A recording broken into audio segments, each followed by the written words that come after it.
Hello,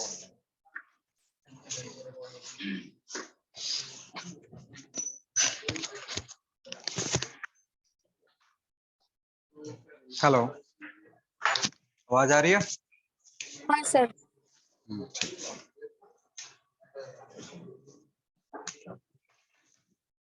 बोलो, क्या पढ़ रहे थे? करे थे, प्रॉब्लम करे हो?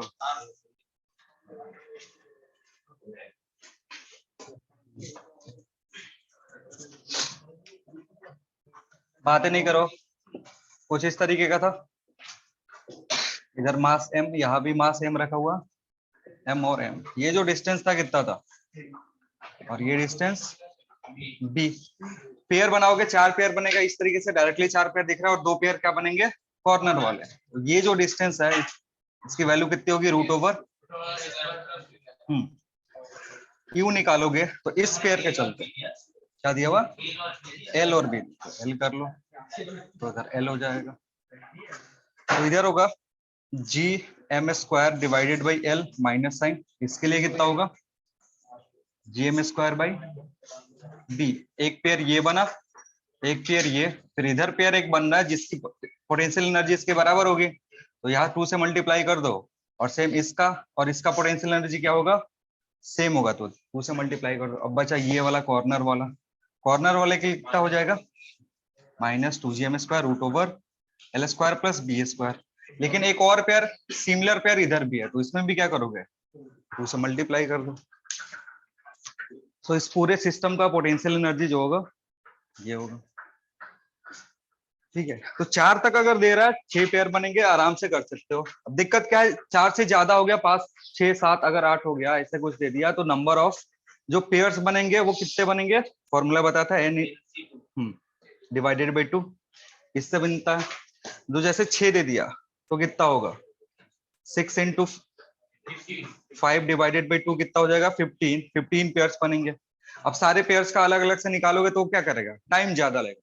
उसके लिए एक मेथड है कि अगर तुम्हारे लिए एक स्पेशल केस है कि अगर एक रेगुलर हेक्सागन के 6 के 6 साइड्स पे हमने क्या रखे हुए हैं, 6 के 6 कॉर्नर जो है उस पे आइडेंटिकल मासेस रखे हुए हैं, इन सब पे उठा करके हमने क्या रख दिया, आइडेंटिकल मास रख दिया। और ये फिगर कैसा, सिमेट्रिक है। सिमेट्रिक बोले तो साइड लेंथ जो है सारे के सारे क्या है, सेम है। तो देखो, अगर मासेस आइडेंटिकल हो और जो भी फिगर है तुम्हारा वो रेगुलर हेक्सागन, रेगुलर पेंटागन या कोई भी रेगुलर पॉलीगन हो, तो उसके लिए तुमको सारे पेयर्स के चलते कैलकुलेट करने की जरूरत नहीं है। उसमें एक मेथड होता है कि एक मास जो पेयर बना रहा है ना, अरे कितना विकेट गिरा, अरे स्कोर बताते रहेगा, कितना विकेट गिरा, कितना विकेट गिरा, 7 गिर गया। चलो तब ठीक होता तो अभी तुम डांट सुनते हैं। म्यूट कर लो, चलो देखो, देखते रहो लेकिन म्यूट करके देखो। हाँ देखो, इधर करना क्या होता है, इसमें सब सारे जो पेयर बन रहे हैं उनसे जरूरत नहीं है, क्या करो, एक मास जितना पेयर बना रहा है ना वो कैलकुलेट कर लो। तो देखो ये जो मास है ये कितना पेयर बनाएगा, इसके साथ, इसके साथ, इसके साथ और इसके साथ, यानी ये कितने पेयर बना रहा है, 1 2 3 4 5। एक जो मास है ये कितने के साथ पेयर बनाएगा, तो अगर 6 मास है तो 5 पेयर बनेगा किसी एक मास के रेस्पेक्ट में। 7 मासेस ऐसे होते तो कितना पेयर बनता, एक मास 6 पेयर बनाता। तो देखो सारे पेयर के चलते कैलकुलेट कर लो। जैसे अगर ये डिस्टेंस a है, ये b है, ये c, तो अगेन ये b हो जाएगा और ये a हो जाएगा। ये डिस्टेंस इसके बराबर, ये डिस्टेंस इसके बराबर, और ये एक अलग डिस्टेंस c। इस पेयर के चलते कैलकुलेट करोगे तो पोटेंशियल एनर्जी कितना होगा, -gm² बाई a। और सिमिलरली एक ऐसा पेयर इधर भी बन रहा है, तो इसमें 2 से मल्टीप्लाई कर दो। उसके बाद अगर इस दोनों पेयर के चलते निकालोगे, इस दोनों मास के पेयर के चलते निकालोगे, तो it will B gm² by b। और उसमें क्या करना है, b वाला 2 है तो 2 से मल्टीप्लाई कर दो। अब बचा ये पेयर, तो it will give gm² by c। ठीक है, तो ये तुमने क्या करा ना, एक मास जो पेयर बना रहा है वो कैलकुलेट करा है। इतना कैलकुलेट करने के बाद जब टोटल निकालना होता है ना, यू टोटल, इस पूरे सिस्टम का टोटल पोटेंशियल एनर्जी कितना होगा, it will B n/2 × u।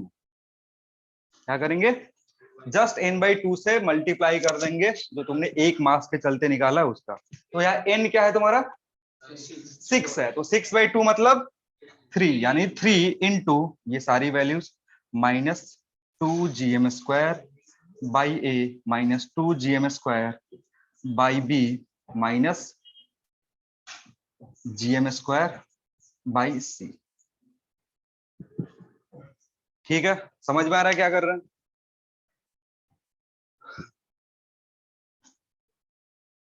इसको दबा करके रोटेट करवा दो। ठीक है।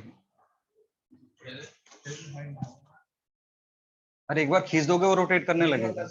नहीं होता, छोड़ो। इसको क्या दिक्कत हो गया?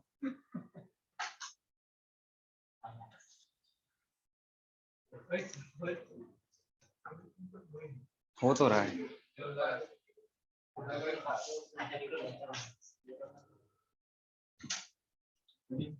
ठीक है, ये कब यूज नहीं होगा अगर मासेस चेंज हो गया। ये M1 M2 M3 M4 ऐसा कुछ कर दिया तो यूज कर सकते हैं?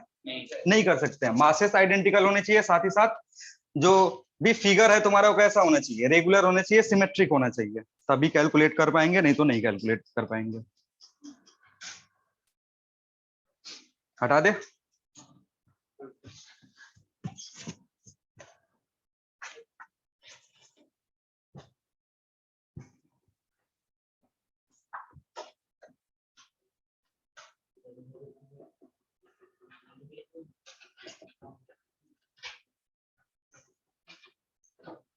नेक्स्ट हेडिंग लिखेंगे gravitational potential.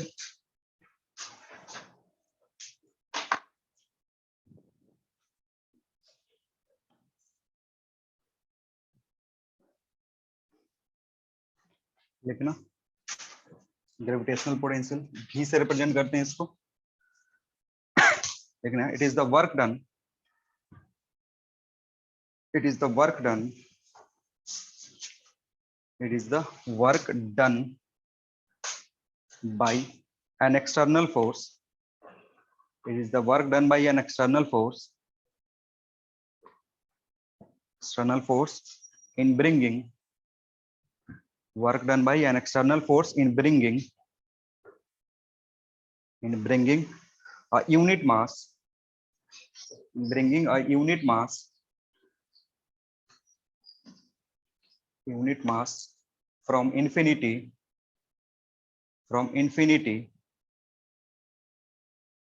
to a given point, infinity to a given point in a gravitational field, in a gravitational field from infinity to a given point in a gravitational field। अब देखो जो work, जो हमने potential energy पढ़ा था ना, gravitational potential energy और gravitational potential में छोटा सा डिफरेंस है। वहां पे किसी भी मास पे हम वर्क डन कर रहे थे, एक मास m उठा रहे थे और ले जाकर के ग्रेविटेशनल फील्ड में रख रहे थे, उसमें जो वर्क हो रहा था दैट वर्क वाज, ठीक है। इसमें क्या हो रहा है, किसको उठा करके रख रहे हैं, यूनिट मास को। यानी अगर 1 kg के मास को कहां से उठाओगे, इन्फिनिटी से, और ले जाके ग्रेविटेशनल फील्ड में रखोगे, उसके चलते जो वर्क डन होगा that will be what, gravitational potential. ठीक है ना, जैसे फोर्स वाले केस में था ना कि फोर्स हमने निकाला, फोर्स क्या था, G m1 m2 divided by r²। जब हम डिवाइड कर रहे थे ग्रेविटेशनल पोटेंशियल इंटेंसिटी, या सॉरी ग्रेविटेशनल फील्ड स्ट्रेंथ या इंटेंसिटी, तो E क्या था, पॉइंट, ये यूनिट मास पे था। ठीक है, सिमिलरली यहां भी है, किस पे कैलकुलेट करना है, यूनिट मास पे कैलकुलेट करना है। यूनिट मास पे जो वर्क होगा that will be what, gravitational potential. तो लिखना if W is the work done, if W is the work done, if W is the work done on a mass m, on a mass m, in taking it from, in taking it from infinity to a given point, from infinity to a given point in the gravitational field, from infinity to a given point in the gravitational field, then gravitational potential of that point, then gravitational field, then gravitational potential of that point is given as V is equal to W by M और U by M.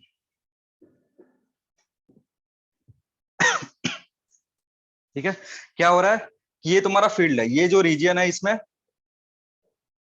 Gravitational field है। तुमने क्या करा, यहां से एक मास उठाया और उस मास को उठा करके कहाँ रख दिया, इस पॉइंट पे रख दिया, जिसके लिए तुमको वर्क डन कितना करना पड़ा, W।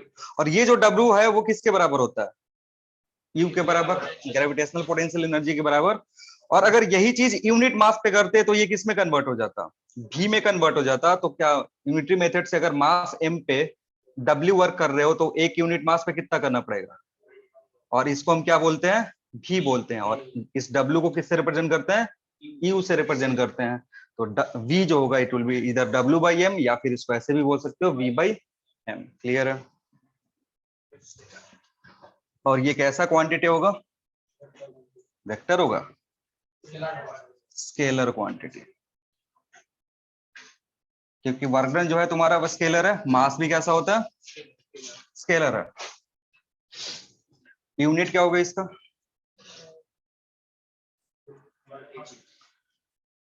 SI unit of gravitational potential is joule per KG.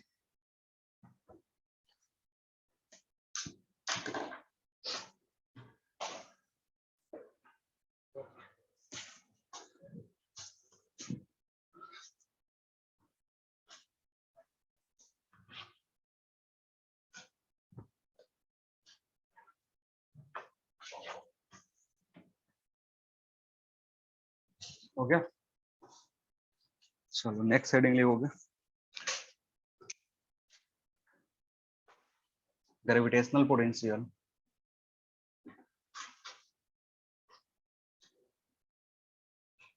Due to a point mass. अगर तुम्हारे पास एक पॉइंट मास है तो उससे r डिस्टेंस दूरी पे ग्रेविटेशनल पोटेंशियल कितना होगा।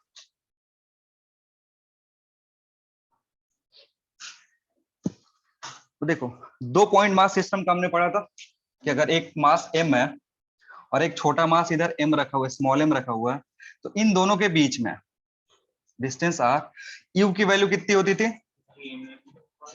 g capital M small m divided by r। तो अगर इसी में डिवाइड कर दो, ये जो टर्म तुमने निकाला है इसमें डिवाइड कर दो, एंड v कितना होता है, v इज इक्वल टू होता है W या U by M। Small m से डिवाइड करो, क्योंकि इसको अगर 1 kg कर दे, इसको क्या कर देते, 1 kg कर देते, तो यही जो पोटेंशियल एनर्जी है वो किस में कन्वर्ट हो जाता, पोटेंशियल में कन्वर्ट हो जाता। तो V बाई M करो या इसको M1 कर दो, तो यहां से V कितना आ जाएगा, and for M is equal to 1 kg, V कितना हो जाएगा, it will be minus GM divided by R, जहां M is mass of this body, R क्या है, R is distance from mass of the given point. इस point का इस मास से कितना डिस्टेंस है। नेगेटिव साइन क्यों है, नेगेटिव साइन अट्रैक्टिव नेचर पे चलते। क्या कर रहा है, दूसरी तरफ से फोर्स लगाना पड़ता है, तो उसका रेजिस्टेंस लगने वर्क डन जो होता है वो नेगेटिव में आएगा, क्योंकि हम अपोजिट डायरेक्शन में फोर्स लगाते हैं।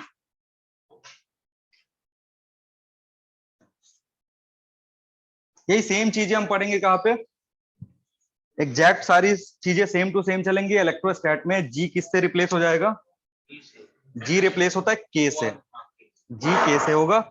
मास जो है वो किससे रिप्लेस हो जाएगा, Q से, चार्ज से। ठीक है, ये सारी चीजें सेम टू सेम चलती है। बस वहां पे क्या होता है, अगर अट्रैक्टिव नेचर होगा तो माइनस साइन दिखेगा, और अगर अट्रैक्टिव नेचर नहीं होगा तो फिर प्लस साइन दिखता है। वहीं पे बाकी जो भी चीजें इधर देख रहे हो ना, सबका सब उधर दिखेगा।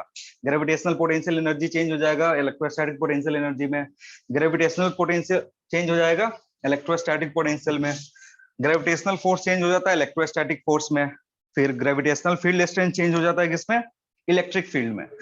जो रिलेशन है सबका सब सेम रहेगा, बस जी रिप्लेस होगा के से और एम रिप्लेस होगा क्यू से। और अगर वहां माइनस साइन आ रहा है तो नेचर कैसा होगा, अट्रैक्टिव, और अगर माइनस साइन नहीं आ रहा है तो नेचर कैसा होगा, रिपल्सिव, क्योंकि इलेक्ट्रोस्टैट में रिपल्सन भी हो सकता है और अट्रैक्शन भी हो सकता है।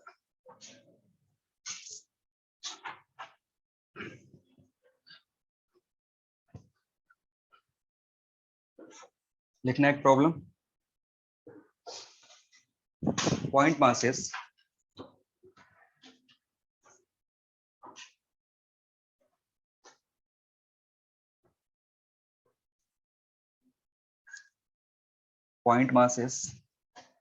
each of 1 kg, point masses each of 1 kg are arranged as shown in figure,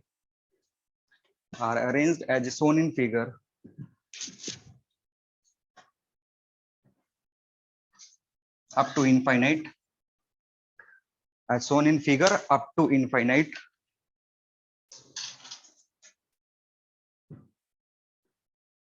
Then find potential या gravitational potential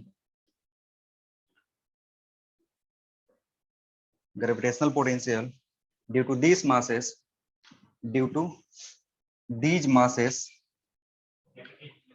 find gravitational potential due to these masses at origin O.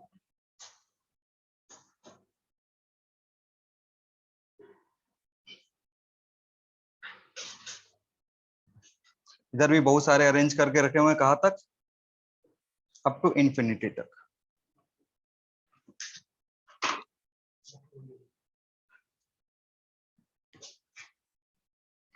One के जी 2 kg नहीं है, सारे masses कितने हैं, 1 kg है। ये जो डिस्टेंस है ये 1 metre 2 metre 3 metre and so on. किसका, ओरिजिन पे कुछ नहीं रखा हुआ है, ओरिजिन पे पोटेंशियल निकालना है, ग्रेविटेशनल पोटेंशियल इन सारे मासेस के चलते। जैसे यहाँ पे पॉइंट मास था ना, तो यहाँ पे अगर पॉइंट मास है तो इस पॉइंट पे तुम्हें क्या कैलकुलेट करना था, इस पॉइंट पे तुम्हें कैलकुलेट करना था ग्रेविटेशनल पोटेंशियल, जिसकी वैल्यू कितनी आ रही थी, हाँ। तो वैसे ही इस मास के चलते यहाँ पे कुछ आएगा, इस मास के चलते यहाँ पे, इस मास के चलते यहाँ पे, सारे मासेस के चलते तुम्हें कैलकुलेट करना है कि ग्रेविटेशनल पोटेंशियल कितना होगा।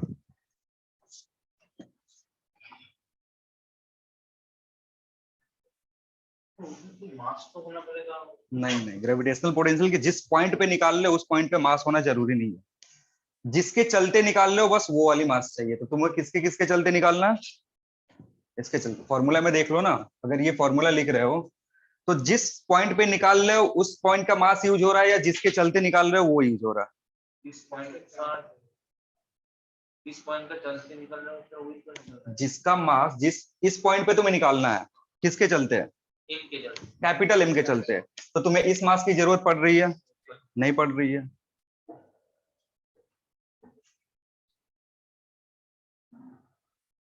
उस मास की जरूरत कब पड़ती, जब तुम्हें पोटेंशियल एनर्जी निकालना होता, तब दोनों मास की वैल्यू तुम्हें चाहिए।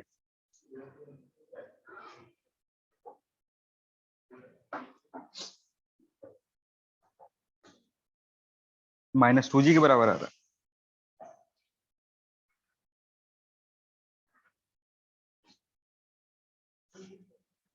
जीपी पढ़े हो, जीपी यूज करो, फॉर्मूला भूल गई हो,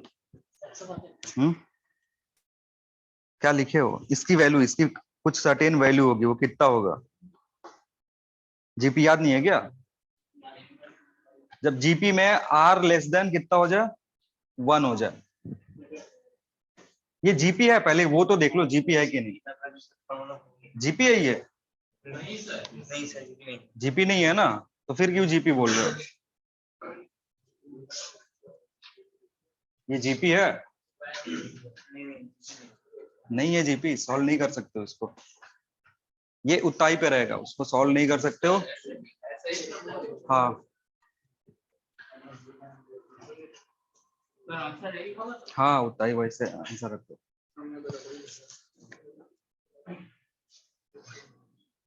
ये जीपी में है या एपी में? एपी जानते हो? और एचपी, एचपी का नाम सुने हो? एचपी है ये, कौन सा टर्म है? अरे वो हिंदुस्तान पेट्रोलियम नहीं, हार्मोनिक प्रोग्रेशन। हाँ harmonic progression. Harmonic progression, progression क्या होता है? एपी का इनवर्स होता है। तो अगर इसको इनवर्स करोगे ना तो ये किस में चेंज हो जाएगा? एपी में चेंज हो जाएगा। 1 2 3 4 क्या है तुम्हारा? 1 2 3 4 सारे के सारे किस में है? ये एपी में है। और इन सारे नंबर का इनवर्स कर दोगे तो that will change into HP. वो सारे के सारे किस में चेंज हो जाएंगे? एचपी में चेंज हो जाएंगे। तो तुमको एपी का सम पढ़ना होता है, जीपी का सम पढ़ना होता है, एचपी का सम नहीं पढ़ना होता। यानी जो भी तुम्हारा आंसर आएगा वो क्या रहेगा? वैसा का वैसा ही रख दो।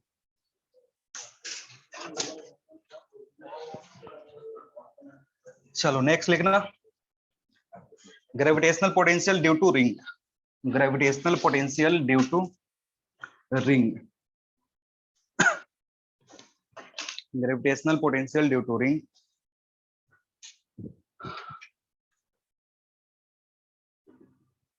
रेड वाला तो दिखेगा ही नहीं तुमको। एक मिनट लिखे रहो तब तक लिखना। फर्स्ट पॉइंट में एट सेंटर,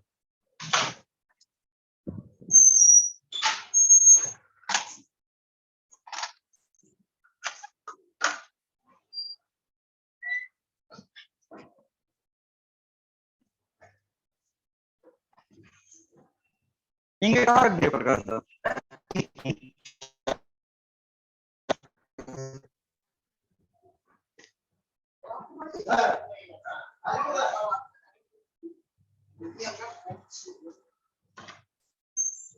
पहला पॉइंट लिखना एट सेंटर।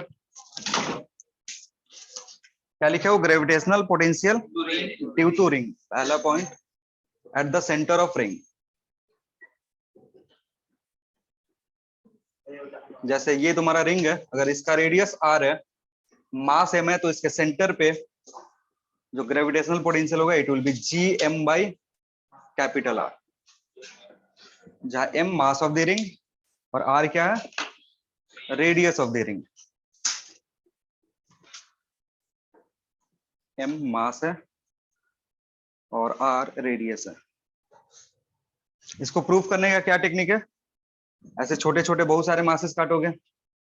रेड, रेड वाला चाहिए, इसमें भर दीजिए रेड वाला, ये नहीं चाहिए।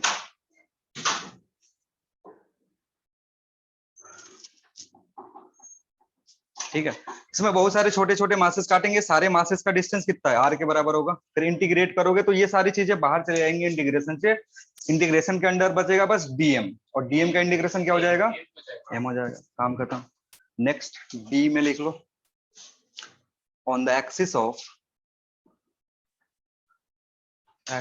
रिंग। अगर रिंग के एक्सिस पे कोई पॉइंट लिए हो, जैसे ये रिंग है, ये इसका एक्सिस है,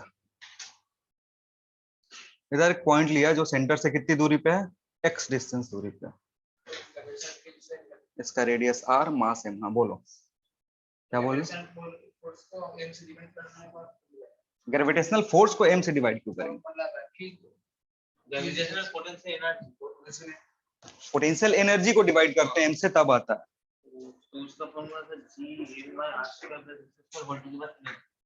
ये तो रिंग है ना, ये रिंग है, और इस पॉइंट पे कैलकुलेट करना है इसके चलते ग्रेविटेशनल पोटेंशियल।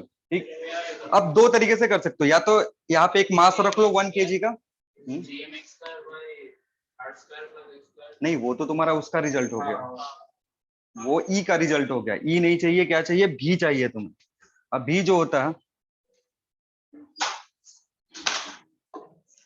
भी जो होगा यहाँ पे, ये होगा minus G M divided by root over r square plus x square. पहले लिख लो फिर समझाते हैं कैसे आ जाएगी।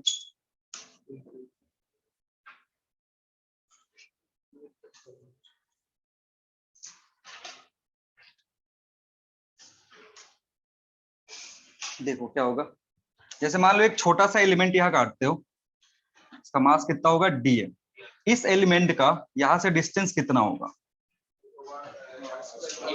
ये होगा root over r square plus x square, क्योंकि ये हाइपोटेनस बनाएगा, तो ये x है ये r है, तो इसकी वैल्यू कितनी हो जाएगी r square plus x square. अब इस छोटे से एलिमेंट के लिए कैलकुलेट करोगे यहाँ पे, तो dv आएगा, dv will be minus G dm divided by root over r square plus x square, ये आया। अब देखो यहाँ पे कोई भी एलिमेंट काटोगे ना, कोई भी ऐसा एलिमेंट काटोगे, उसका डिस्टेंस यहाँ से क्या होगा, सेम होगा, that will be root over r square plus x square, क्योंकि वो सारे पॉइंट्स होंगे वो क्या होंगे, हाइपोटेनस के बराबर होंगे।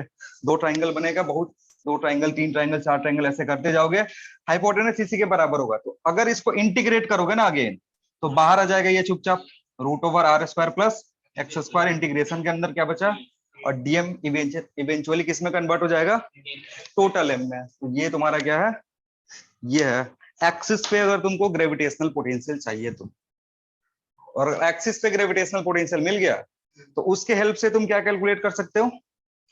अगर यहाँ पे मैं मास m रख देता, अगर m रख देता तब तुमसे पूछता इस मास m और इस रिंग का जो कॉम्बिनेशन है, जो सिस्टम है, उसके चलते पोटेंशियल एनर्जी बताओ, तो क्या करते, इसमें बस उस मास m से मल्टीप्लाई कर देते, ठीक है ना। ये पोटेंशियल मिल गया। यहाँ की अगर एनर्जी कैलकुलेट करनी है तो दो तरीका हो सकता है, एक तो इन्फिनिटी से उठा करके यहाँ पे लाके रखो और वर्क डन चेक करो कि कितना हो रहा है, और दूसरा अगर तुम्हें इस पॉइंट का पोटेंशियल पता है तो उसमें मास से मल्टीप्लाई कर दोगे तो क्या मिल जाएगा, पोटेंशियल एनर्जी आ जाएगा। ग्राफ बनाओ इसका, अगर v वर्सेस x का ग्राफ बना रहे हो कैसा दिखेगा ग्राफ, v वर्सेस x का अगर ग्राफ प्लॉट करोगे तो किस तरीके का दिखेगा,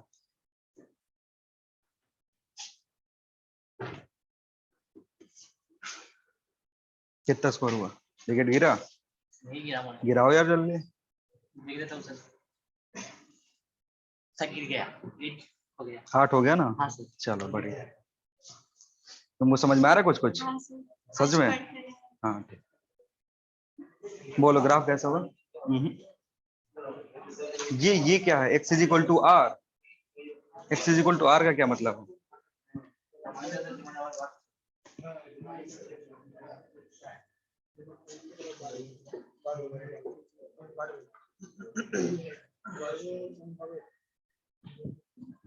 पहले सोचो जीरो पे कितना होगा, x इज इक्वल टू अगर जीरो पुट करोगे minus G M by r, ठीक है, और उसके बाद अगर x की वैल्यू बढ़ाते हो तो ये वैल्यू घटेगा या बढ़ेगा, बढ़ेगा।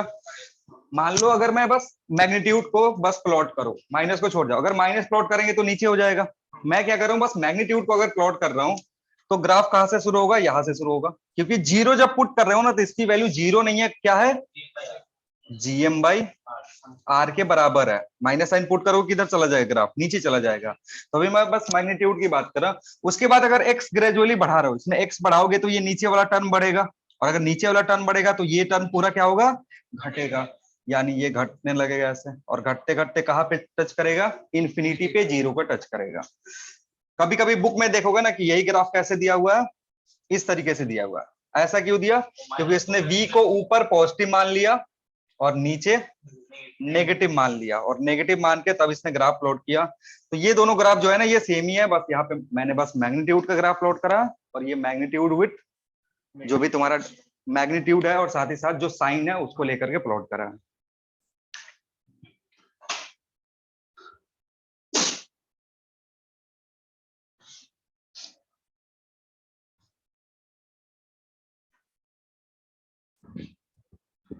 यानी मैक्सिमम जो पोटेंशियल होगा रिंग के लिए वो कहाँ पे है, सेंटर पे है, ठीक है ना, कहाँ पे है, सेंटर पे जो होगा।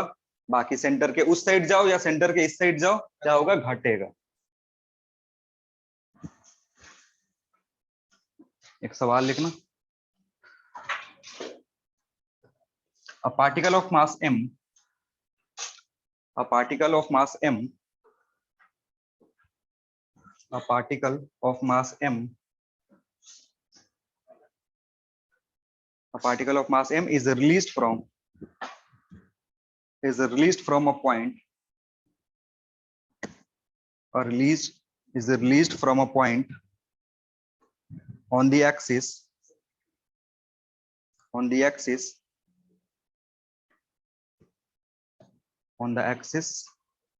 at a distance capital R from the center, at a distance capital R from the center.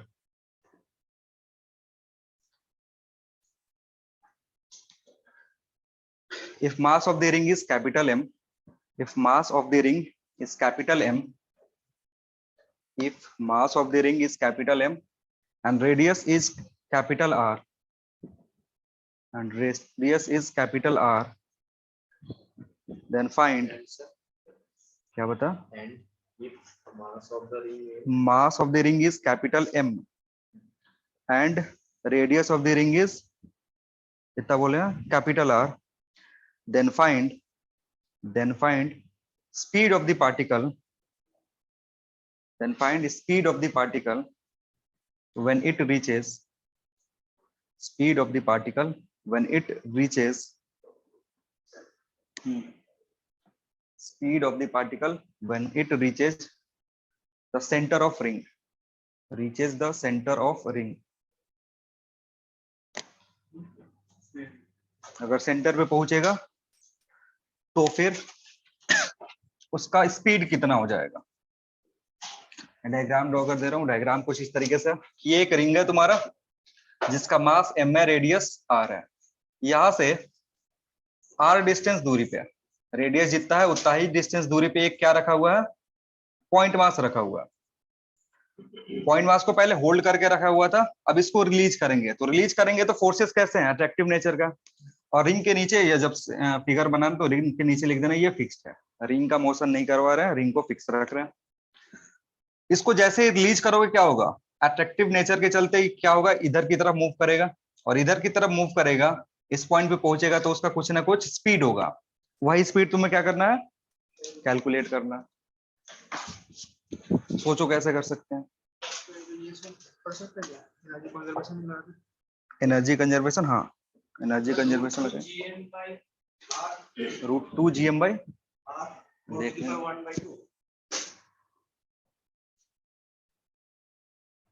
ठीक है.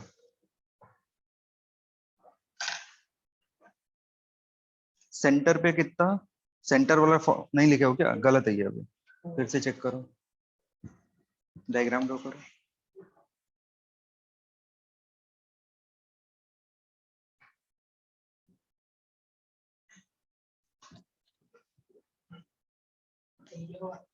ठीक है.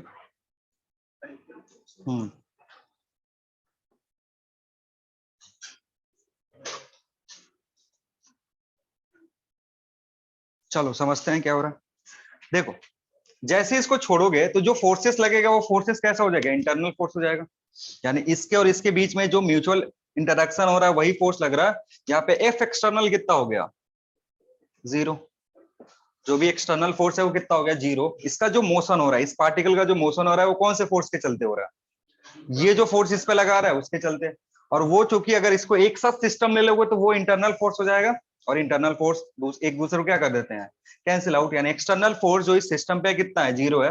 और जब भी किसी सिस्टम पे एक्सटर्नल फोर्स 0 होता है तो वर्क एनर्जी पावर में हमने पढ़ा था कि टोटल एनर्जी एट 1 बराबर होगा टोटल एनर्जी एट 2, जिसको हम क्या बोलते हैं, कंजर्वेशन ऑफ मैकेनिकल एनर्जी. पढ़ाए थे, अगर याद होगा तो ठीक है, नहीं याद होगा तो रिपीट कर लेना, रिवाइज कर लेना. पॉइंट 1 और पॉइंट 2, यहां से मोशन स्टार्ट हुआ है, यहाँ पे हमें वेलोसिटी पता करना है, स्पीड पता करना है. तो अगर टोटल एनर्जी एट 1 देखोगे तो टोटल एनर्जी में कितना पार्ट होता है, 2 part. Kinetic energy at 1 plus kinetic potential energy eight 1. ठीक है. काइनेटिक एनर्जी कितना होगा, 0 होगा, क्योंकि इस पॉइंट से इसको रिलीज कर रहे हैं. इस पॉइंट से रिलीज करने का मतलब है कि इस पॉइंट पे उसकी वेलोसिटी कितनी होगी, या स्पीड कितना होगा, 0 होगा. तो अगर स्पीड 0 है तो काइनेटिक एनर्जी कितना हो गया, 0. तो मैं कैलकुलेट क्या करना है, बस पोटेंशियल एनर्जी. और जस्ट अभी पोटेंशियल एनर्जी के लिए बताया थे कि अगर तुमको V पता है तो M इंटू V1 कर दोगे तो तुम्हें क्या पता चल जाएगा, पोटेंशियल एनर्जी पता चल जाएगा. पोटेंशियल एनर्जी जो होगा कौन से पॉइंट का, इस पॉइंट का क्या होगा, ये mass multiplied by potential of this point. किसके चलते हैं, इस रिंग के चलते. तो रिंग के चलते जो पोटेंशियल हमने देखा वो था मास, ये है तुम्हारा minus G capital M divided by root over r square plus x square था, यहाँ एक्स की जगह क्या रखा हुआ है, आर रखा हुआ है, तो यहाँ आर स्क्वायर आ जाएगा। सिंप्लीफाई करोगे तो कितना आएगा, it will be minus G M small m divided by root two r या रूट टू कुछ भी लिखो, ठीक है। ये टोटल एनर्जी है कहाँ का, पॉइंट वन का। अब चलेंगे पॉइंट टू पे। पॉइंट टू पे अगर टोटल एनर्जी देखोगे यानी TE2 it will be kinetic energy again at 2 plus potential energy at 2। Kinetic energy कितना होगा, हाफ एम बी स्क्वायर। मान लो यहाँ पे स्पीड जो है वही स्पीड हमें कैलकुलेट करना है, मान लेंगे कि वो स्पीड कितना है, b है, तो it will be half m v square, ठीक है। छोटे वाले पार्टिकल का मास m, उसकी स्पीड कितनी है, v है।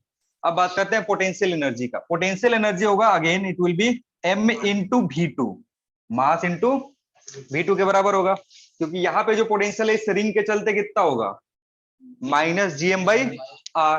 तो पुट करोगे तो यहां से आएगा 1/2 MB square minus G capital M small m divided by r, ये आएगा। अब ये वैल्यू और ये वैल्यू दोनों क्या होनी चाहिए, सेम होनी चाहिए। क्यों सेम होनी चाहिए, from conservation of mechanical energy.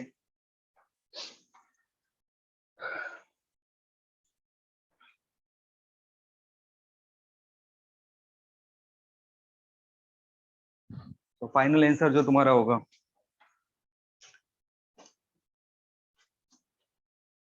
Half MB square बराबर हो जाएगा माइनस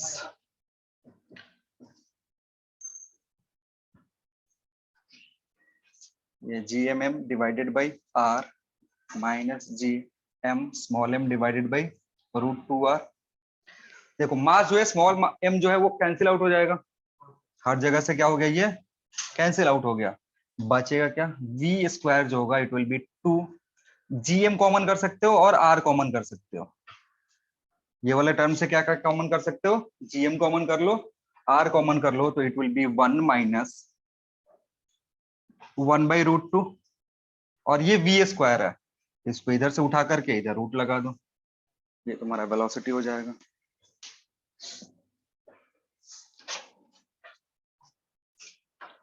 ठीक है,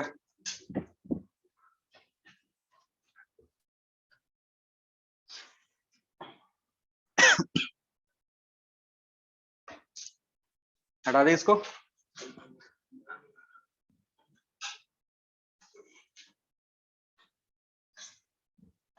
नेक्स्ट लिखोगे gravitational potential due to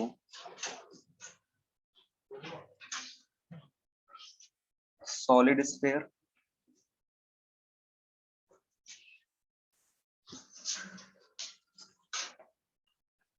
solid sphere के चलते कितना होगा,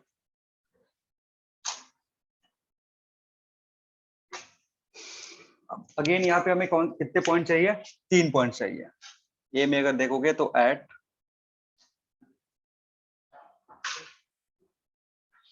the point outside the sphere, अगर स्फीयर के बाहर कोई पॉइंट है मतलब r is greater then radius of sphere, r की जो वैल्यू होगी वो क्या होगी, स्मॉल r की जो वैल्यू होगी रेडियस से अगर ज्यादा होगी तो वो पॉइंट कहाँ चला जाएगा, आउटसाइड। तो अगर आउटसाइड पॉइंट पे निकालना है तुमको भी, तो आउटसाइड पॉइंट के लिए जो भी स्फीयर है वो कैसे बिहेव करता है, पॉइंट मास की तरफ। और पॉइंट मास का फॉर्मूला जस्ट हमने देखा, तो जो भी होगा तुम्हारा कितना हो जाएगा, माइनस GM बाई आर, जहां ये जो m है ये मास है किसका, ऑफ स्फीयर, सॉरी यहाँ रेडियस स्मॉल में रखोगे, मास ऑफ स्फीयर। और ये जो r है ये कहां से डिस्टेंस है, distance of the point from the centre, distance from the centre. ये हमेशा सेंटर से देखते हैं, जैसे ये तुम्हारा स्फीयर था, इस पॉइंट पे अगर कैलकुलेट करना है भी, तो यहाँ पे जो v की वैल्यू तुम कैलकुलेट करोगे, डिस्टेंस हम हमेशा कहाँ से मेजर करेंगे, सेंटर से मेजर करेंगे। इसका रेडियस कितना है, r है, और यहाँ पे इसका मास m है।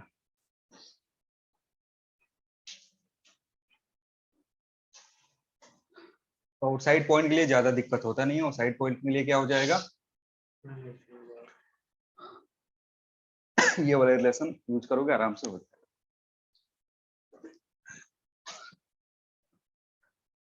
और सरफेस पे अगर देखोगे, सरफेस पे तो और इजी है। सरफेस पे जो स्मॉल आर है किसमें चेंज हो जाएगा, कैपिटल आर में। तो अगर बी लिख रहे हो एट द सरफेस, सरफेस पे आर की जो वैल्यू होगी वो स्मॉल आर के बराबर होगी, ठीक है। सो वी जो होगा it will be minus G M divided by capital are.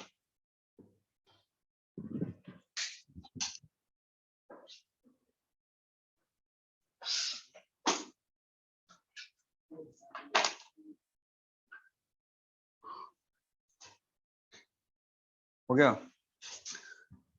Main important point जो है वो कहा क्या है, इन साइड पे अगर कहीं ले रहे हो, स्फीयर के इनसाइड में देखेंगे, यानी पॉइंट नंबर सी में देखेंगे, at a point inside the sphere,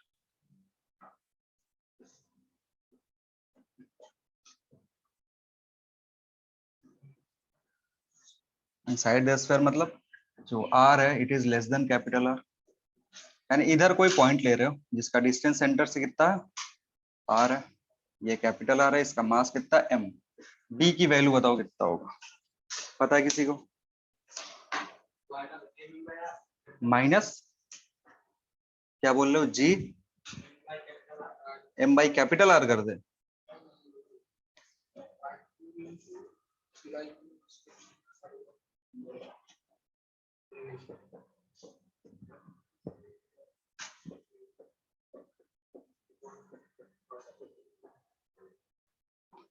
inside point के लिए कितना होगा,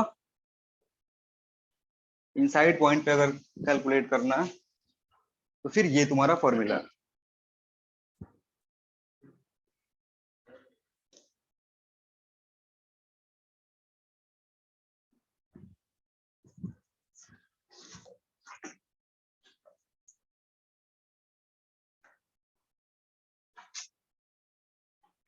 देख लेना तो सही है कि गलत है।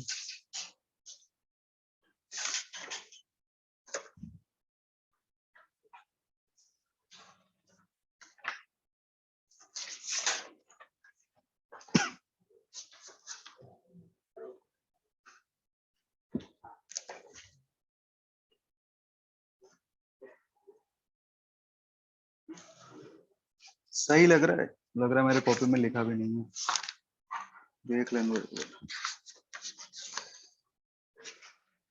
चलो ठीक है, अगर थोड़ा सा ये उल्टा पुल्टा होगा तो बाद में चेंज कर लेंगे। देखो अब इसमें क्या है ना, इसका अगर ग्राफ प्लॉट करते हो तो कैसा आएगा, ग्राफ अगर इधर से प्लॉट करोगे, या पहले सेंटर पे निकालो, सेंटर पे कितना, सेंटर पे अगर निकालने को बोला जाए, एट सेंटर, सेंटर पे आर की वैल्यू कितनी हो जाएगी, स्मॉल आर की वैल्यू कितनी हो गई, 0 हो गई। तो ये जैसे ही 0 होगा तो ये पूरा टर्म कितना हो जाएगा, 1, यानी वी एट सेंटर जो होगा it will be 3/2 GM by r, ठीक है। जो कि अगर सरफेस पे देखोगे इट इज माइनस, ये सरफेस के 3/2 टाइम्स है ऑफ सरफेस, सी मतलब सेंटर।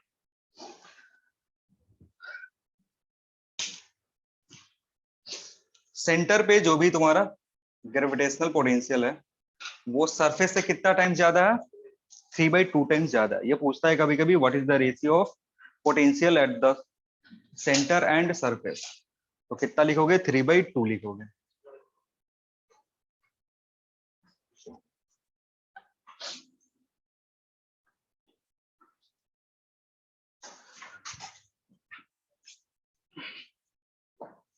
अब यहाँ का जो ग्राफ आएगा, ग्राफ देख लो, V वर्सेस R का जो ग्राफ होगा, अगेन मैं ये माइनस साइन अभी नेग्लेक्ट करके चल रहा हूँ, बस मैग्नीट्यूड का ग्राफ प्लॉट करना है। इधर R है, अब होता क्या है कि R is equal to capital R के इसके बाद का जो वैल्यू है, इसका बाद का जो ग्राफ है तो ये होगा, ठीक है ना। किसको फॉलो कर रहा है, V is inversely proportional to R को, इसको फॉलो कर रहा है क्योंकि पॉइंट मास है। मेन जो होता है कि इनसाइड वाला जो ग्राफ है ना वो कैसा होगा, अंदर में जो पोटेंशियल है उसका ग्राफ कैसा होगा, वो आर पे कैसे डिपेंड कर रहा है, वी इज कौन सा आर, स्मॉल आर पे कैसे डिपेंड कर रहा है, स्मॉल आर पे कैसे डिपेंड कर रहा है, स्क्वायर पे डिपेंड कर रहा है। तो जब भी कोई टर्म स्क्वायर पे डिपेंड करता है तो उसके चलते जो ग्राफ आता है कैसा आता है, पैराबोलिक होता है। और अगर कोफिशिएंट में माइनस साइन लगा हुआ है तो पैराबोला क्या हो जाता है, उल्टा।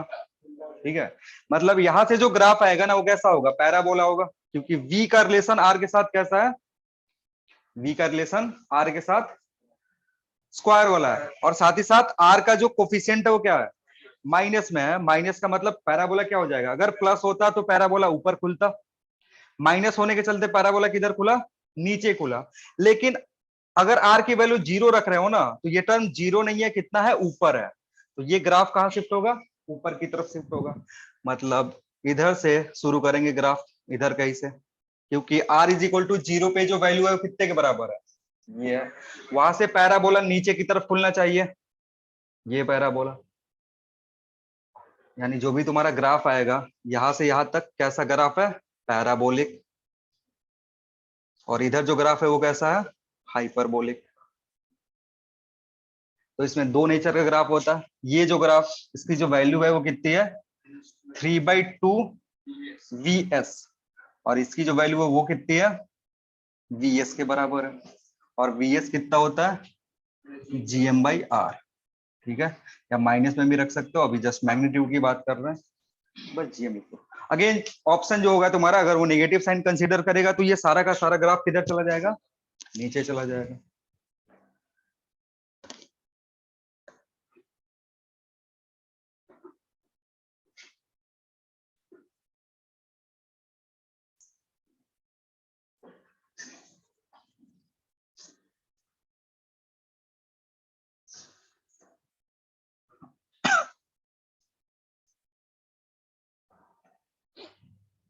हटा दे,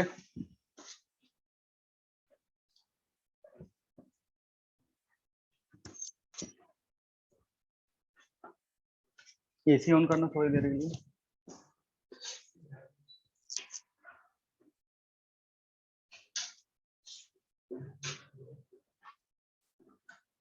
ड्यू टू सेल,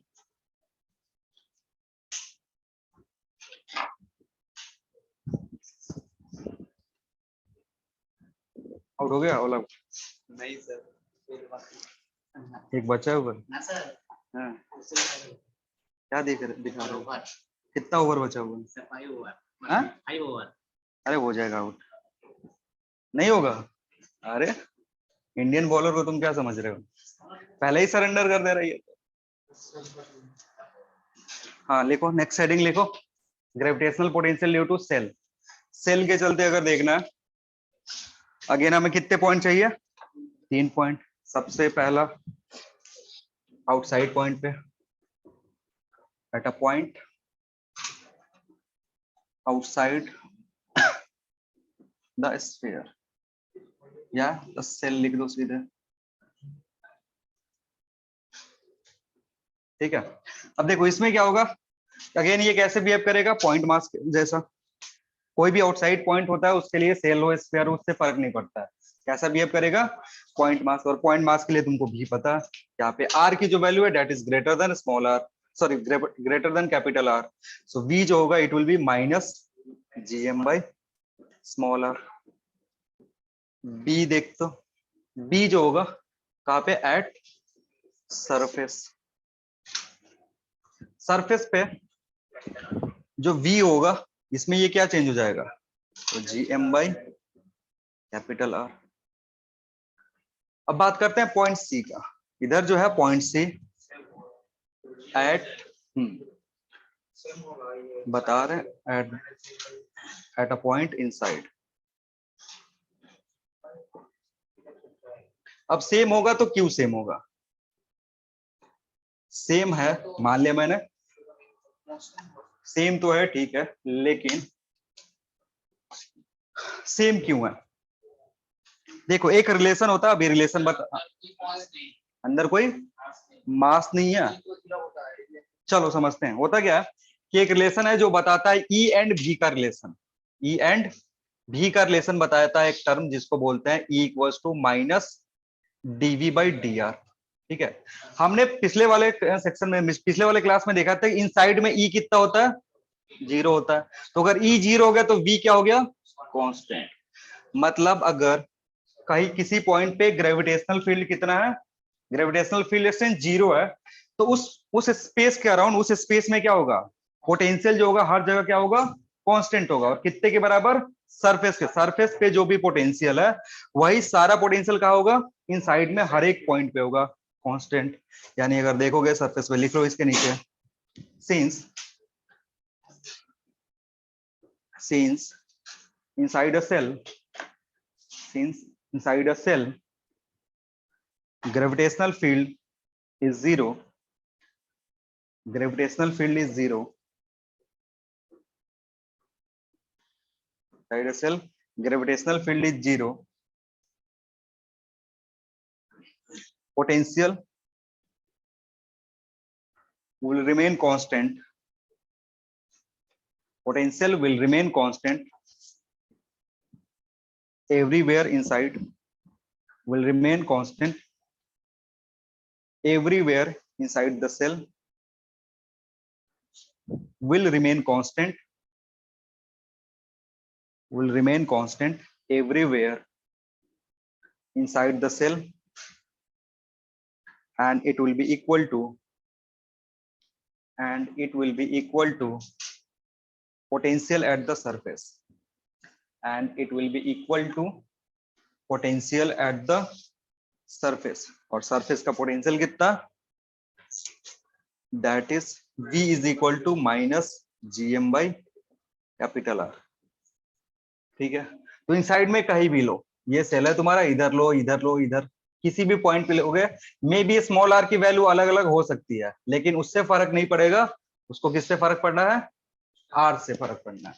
अगर आर की वैल्यू पुट करोगे, उससे जाकर के ग्रेविटेशनल पोटेंशियल आएगा कहाँ पे, इनसाइड अ सेल, सेल के अंदर। ग्राफ प्लॉट कर लो कितना कैसा होगा, V वर्सेस आर।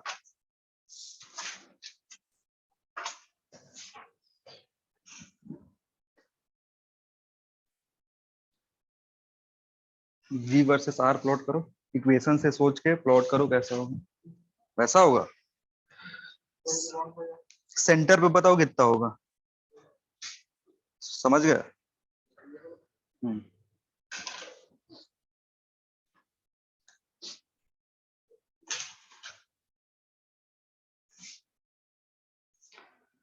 देखो जो जो क्रिटिकल पॉइंट्स है ना, वहां पे पहले सोचते हैं। जैसे ये V वर्सेस आर प्लॉट करना, आर यहाँ लिख दो, तो V वर्सेस आर प्लॉट करना है, तो सब स्मॉल आर, स्मॉल आर। तो देखो सबसे पहले सोचेंगे कि 0 पे कितना वैल्यू होगा। जब भी कोई ग्राफ प्लॉट करना होता है हमें क्या चाहिए, कुछ इंपॉर्टेंट पॉइंट चाहिए। अगर वो इंपॉर्टेंट पॉइंट्स तुम्हें पता चल जाए तो इजिली ग्राफ प्लॉट कर सकते हो। तो सबसे पहले इसमें क्या होता है ना कि आर अगर 0 होता तो पोटेंशियल कितना होगा, कांस्टेंट है। सेंटर पे और सरफेस पे क्या होगा, बराबर होगा। इन साइड में हर जगह कितना है, सेम है। तो अगर ग्राफ प्लॉट करोगे,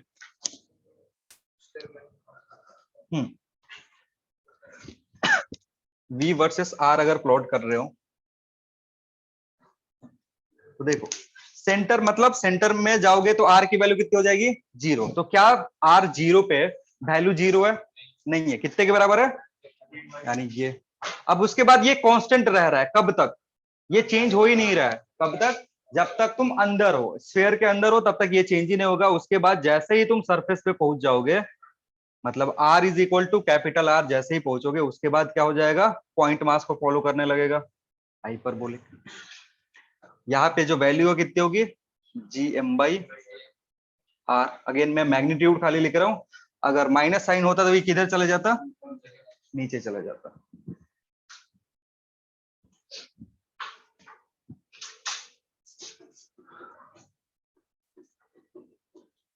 तो अगर ऑप्शन में ग्राफ तुमको दिया होगा तो उसमें चेक कर लेना कि ऊपर ग्राफ प्लॉट क्या है, नीचे ग्राफ प्लॉट। अगर ऑप्शन में होगा ऊपर नीचे वाला, तो हमेशा कौन सा ग्राफ प्लॉट पिक करेंगे, नीचे जो ग्राफ है वो वाला, ठीक है ना, क्योंकि उसमें माइनस साइन कंसीडर करके करना होगा। हो गया।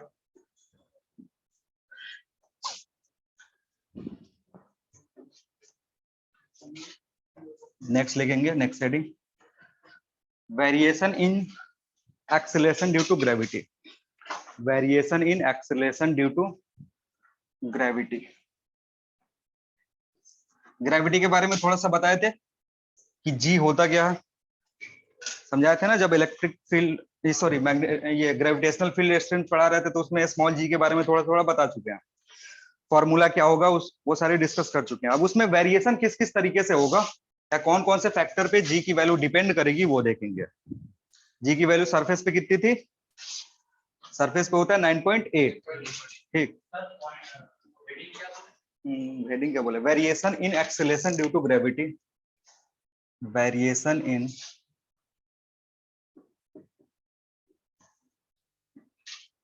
Acceleration due to gravity, due to या वेरिएशन इन एक्सेलरेशन रख दो, बस पॉइंट्स अलग अलग कर देंगे, एक्सेलरेशन ड्यू टू ग्रेविटी, और किस किस फैक्टर पे डिपेंड करता है उसको ऐसे पॉइंट वाइज कर लेंगे। तो पहला पॉइंट होगा variation with respect to, variation with height, height से क्या वेरिएशन आएगा वो देखेंगे।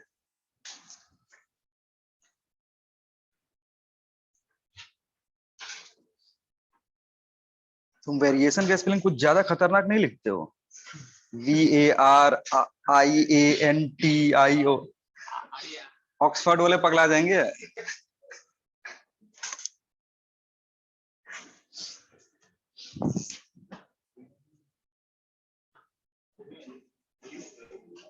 देखो इक्वेशन जो था जी का वो क्या था, एक मिनट इधर देख लो, GME divided by small R square, ठीक है, जहां स्मॉल आर स्क्वायर क्या था, distance from the centre of the earth, earth से कितना दूर सेंटर पे। अगर हाइट h होता तो इसी को हम क्या लिख सकते थे, GME डिवाइडेड बाई, इसको मैं G डैश लिख रहा हूं। G डैश क्यों लिख रहा हूं, क्योंकि G मेनली जो होता है ना वो किसके लिए होता है, सरफेस पे जो है उसके लिए। G मेनली जो हम यूज करते हैं वो किसके लिए यूज करते हैं, सरफेस पे जो वैल्यू है उसके लिए G यूज करते हैं। अगर कोई अलग पॉइंट है सरफेस को छोड़ करके उसके लिए हम क्या यूज कर रहे हैं, G डैश यूज कर रहे हैं। तो देखो इसको इस टर्म को लिख सकते हो RE plus H whole square होगा, G डैश जो होगा उसकी वैल्यू कितनी होगी, GME divided by RE plus H, जहां RE क्या है रेडियस ऑफ, H क्या है, हाँ distance from the surface, surface से जो डिस्टेंस है। अगर ग्राफ ये डायग्राम से देखोगे तो ये तुम्हारा RE है, और अगर यहाँ पे तुम्हें G डैश की वैल्यू कैलकुलेट करनी है, ये डिस्टेंस कितना होगा, H होगा। अब समझते हैं, इसमें छोटा सा चेंज करेंगे, ये जो वैल्यू है G डैश क्या हो जाएगा, GME, अगर R स्क्वायर को कॉमन कर ले, RE स्क्वायर को क्या कर ले कॉमन कर ले, तो क्या बचेगा 1 plus H by RE whole का स्क्वायर, ठीक है। और ये GME divided by RE square किसके बराबर होता है, G के बराबर, जो 9.8 देता है। G कहाँ पे लिख रहे हैं, सरफेस पे, G डैश कहाँ लिख रहे हैं, कोई भी पॉइंट सरफेस को छोड़ करके।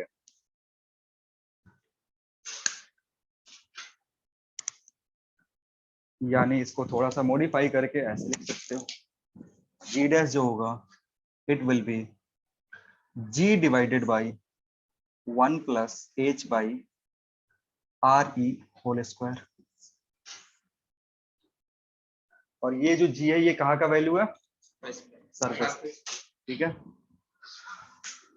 तो अगर इसको देखोगे H की वैल्यू अगर पुट करोगे, ये G जो होगा ये घटेगा, जैसे जैसे हाइट बढ़ेगा G की वैल्यू क्या हो जाएगी, घटेगी। मतलब सबसे ज्यादा अगर बात करोगे सरफेस पे हाइट के में, इधर करो नीचे आएंगे तो G की वैल्यू बढ़ेगी, ऊपर जाओगे तो G की वैल्यू घटेगी। हाँ वो डेप्थ वाला फिर देखेंगे कि डेप्थ का रिलेशन क्या आ रहा है।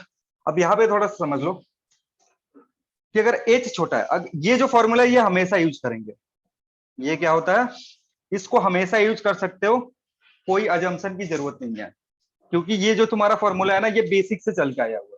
अब इसमें थोड़ा मैथमेटिकल मॉडिफिकेशन कर सकते हैं, लेकिन वो कब करेंगे, when H is very very less than RE। जब ये रिलेशन होगा, H की जो वैल्यू होगी मान लो 100 किलोमीटर है, ठीक है, या फिर 200 किलोमीटर है, और तुम्हारा आर ई जो है वो कितना है, 6400 किलोमीटर है। तो अगर यहाँ पे देखोगे ना, इन दोनों का रेशियो निकालोगे तो it will B 100 divided by, it will B 1/64, और ये 1 से बहुत ही छोटा होगा। ये जो वैल्यू आ रहा है ये 1 से क्या होगा, बहुत ही छोटा। या फिर इसको ऐसे भी बोल सकते हो, h/re is very very less than 1। जब ऐसा कंडीशन होगा तब हम क्या करते हैं, एक छोटा सा इस फॉर्मूला में मॉडिफिकेशन कर देते हैं with the help of binomial expansion. तो ये जो फॉर्मूला है वो किसमें चेंज हो जाएगा, ये जो जी डैश है समझना, ये जी 1 प्लस h/re⁻² लिख सकते हैं। इसको ऊपर अगर लिखना है तो पावर किस में चेंज हो जाएगा, re-2 में चला जाएगा। और बाइनोमियल एक्सपेंशन यूज करके ये जो -2 पावर है ये कहाँ खींच के चला आता है, h के सामने। अभी थोड़ा सा रिकॉल करवा देंगे तो ये हो जाएगा -2h/re। अब ये फॉर्मूला तुम यूज कर सकते हो, लेकिन कब, जब ये ऊपर वाला कंडीशन सेटिस्फाई करेगा। अगर नहीं कर रहा होगा तो क्या यूज करेंगे, अगर h की वैल्यू दिया हुआ है 3200 किलोमीटर तो कौन सा फॉर्मूला यूज करोगे, ये वाला यूज करेंगे। भूल के भी ये फॉर्मूला यूज मत करना, नहीं तो क्या होगा, बहुत बड़ा डिफरेंस आएगा। और वो भी डिफरेंस ऑप्शन में दिया होगा, वो जो चीज, वो जो आंसर है ना वो भी ऑप्शन में अवेलेबल होगा, फिर तुम कौन सा टिक कर दोगे, गलत वाला। कितने नंबर मिलेंगे, -5।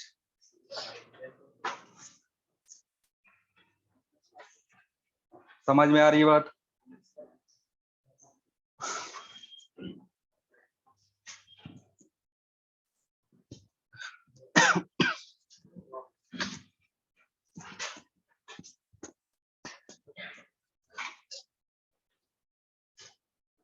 हटा दे इसको। नेक्स्ट लिखेंगे बी में, वेरिएशन विथ डेप्थ। डेप्थ के साथ क्या वेरिएशन होगा, ये मिटा देना, छाप लियो ना।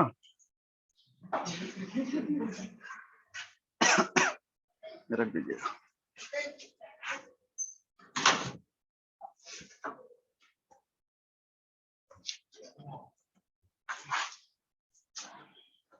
देखना, अब देखो इसमें क्या है ना कि वेरिएशन विद डेप्थ देखने से पहले एक छोटा सा जो फॉर्मूला है उसमें मॉडिफिकेशन करेंगे।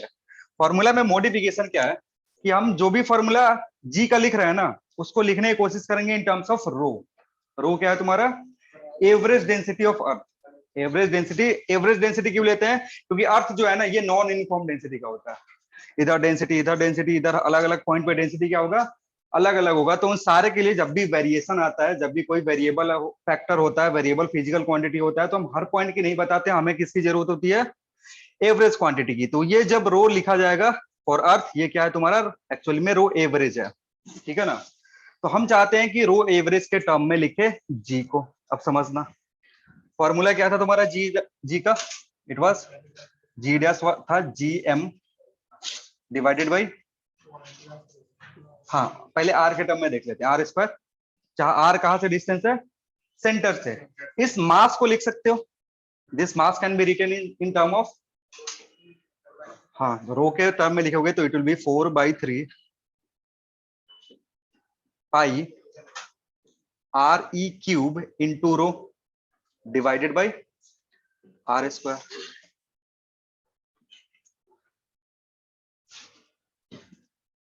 होगा। और अगर सरफेस पे जाओगे तो स्मॉल आर ई की वैल्यू कितने के बराबर हो जाएगी, कैपिटल आर ई के बराबर। तो जैसे ही सरफेस पे जाते हैं, एट सरफेस, सरफेस पे आर की वैल्यू जो है आर ई के बराबर हो जाएगी। तो जी कन्वर्ट हो जाएगा सीधे किसमें, जी डैश कन्वर्ट हो जाएगा किसमें, जी में, एंड इट विल बी 4/3 और जी पाई रो और आर ई। इस फॉर्मूला का कभी कभी जरूरत पड़ता है, जैसे दे दिया तुमको density of moon and radius of moon, moon का डेंसिटी दे दिया और ये जो रो है ये किसके लिए, अर्थ के लिए है, तो ई लिख सकते हो। ये जो फॉर्मूला है इसका जरूरत कभी कभी पड़ता है, तुमसे पूछता है अगर रेडियस जो है हम 5 टाइम्स इंक्रीज कर दे, रेडियस क्या कर दे, 5 टाइम्स से इंक्रीज कर दे कीपिंग डेंसिटी कांस्टेंट, तो कभी भी जो कंपैरिजन है ना, इस फॉर्मूला को यूज करके नहीं करेंगे, इस फॉर्मूला को मॉडिफाई करेंगे किस टर्म में, इस वाले टर्म में। और इधर से मॉडिफाई करने के बाद तुमको पता चलेगा रेडियस 5 टाइम्स से इंक्रीज करते हो तो क्या हो रहा है, जो भी चेंज है वो किस तरीके का आ रहा है। या कभी कभी कंपेयर करने देता है, रेडियस ऑफ मून दे दिया और डेंसिटी ऑफ मून दे दिया, ये मून का और उसका रेडियस अर्थ का दे दिया, और अर्थ का रेडियस दे दिया। बोल रहा है कि जीई और जीएम का रेशियो निकालो, तो कौन से फॉर्मूला से निकाले, इधर से या इधर से, ये फॉर्मूला यूज करोगे, ठीक है। ये फॉर्मूला कभी कभी इंपॉर्टेंट हो जाता है, नहीं तो मेन जो फॉर्मूला है क्या है, इसी से ये आया हुआ है। और अगर किसी अलग पॉइंट पे निकालना, अदर पॉइंट पे निकालना, तो उस पॉइंट के लिए जी डैश होगा और नीचे क्या हो रहेगा, आर स्क्वायर होगा। अब इसी का यूज करेंगे डेप्थ में वेरिएशन निकालने के लिए, ठीक है, समझ में आ रहा है। चलो चाय थोड़ी देर बाद में पियेंगे। अब समझते हैं डेप्थ के साथ इसका रिलेशन कैसा है। ये तुम्हारा अर्थ, तुम्हें कैलकुलेट कहाँ करना है, इधर। ये अर्थ से कितना डेप्थ नीचे है, डी डेप्थ नीचे है। ये जो डिस्टेंस होगा ये कितना होगा, आर स्मॉल आर, और ये जो डिस्टेंस है ये कितना है, आर ई। तो अगर तुम्हें आर लिखना होगा तो it can be written as R E minus D. अब समझना, इस पॉइंट पे एक्सेलरेशन ड्यू टू ग्रेविटी निकालना है, इस पॉइंट पे अगर तुम्हें एक्सेलरेशन ड्यू टू ग्रेविटी निकालना है तो इसके बाहर के जो मासेस है वो भाग नहीं लेंगे। इस पॉइंट पे एक्सेलरेशन ड्यू टू ग्रेविटी निकालना है तो कौन सा मास पार्ट लेगा, ये वाला पार्ट। यानी इस फॉर्मूला में तुम क्या कर सकते हो, जी डैश जो होगा इस पॉइंट पे, it will be 4/3 G into pi rho E small R लिख देंगे। समझ लो, ध्यान से समझ लो। देखो ये जो फॉर्मूला है ना, ये फॉर्मूला किसके लिए है, सरफेस के लिए है। तो जब इस यहाँ पे रखोगे ना, यहाँ पे रखोगे तो ये किस स्फीयर के लिए सरफेस होगा, जिसका रेडियस स्मॉल आ रहा है। बाहर वाले मासेस क्या होंगे, इसमें पार्ट नहीं लेंगे, बाहर वाले मासों को उससे जरूरत ही कुछ नहीं है। यहाँ का जो वैल्यू जी है वो किससे इफेक्टेड होगा, इससे। तो कुछ देर के लिए हम इसको भूल जाते हैं, कुछ देर के लिए क्या कर सकते हैं, इस स्फीयर को भूल जाएंगे। हमें किससे मतलब है, इस वाले स्फीयर से मतलब है।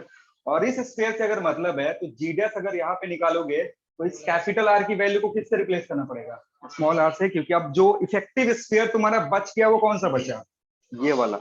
और जो वैल्यू है स्मॉल आर की वो कितने के बराबर है, तो जी डैश कितना हो जाएगा तुम्हारा, G dash will be 4/3 G pi rho E R E minus D. अगर आर ई को कॉमन कर लोगे, आर ई को क्या कर ले, कॉमन कर ले, तो it will be G dash G 1 minus D by R ई।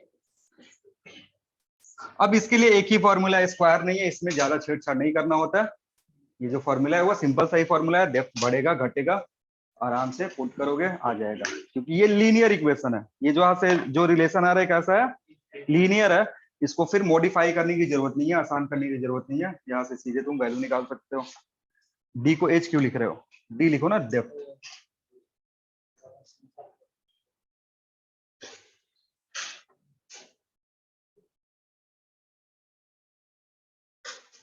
हो गया, जल्दी करो।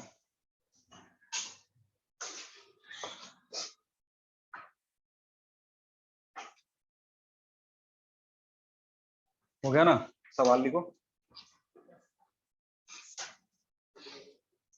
लिखना।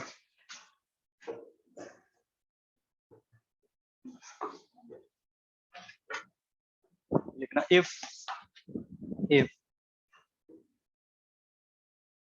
if change in height, if change in height above, if change in height above earth surface, if change in height above earth surface and change in depth below earth surface,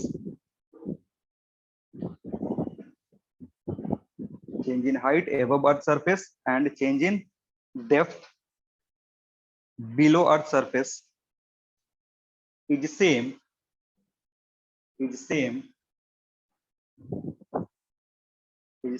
then find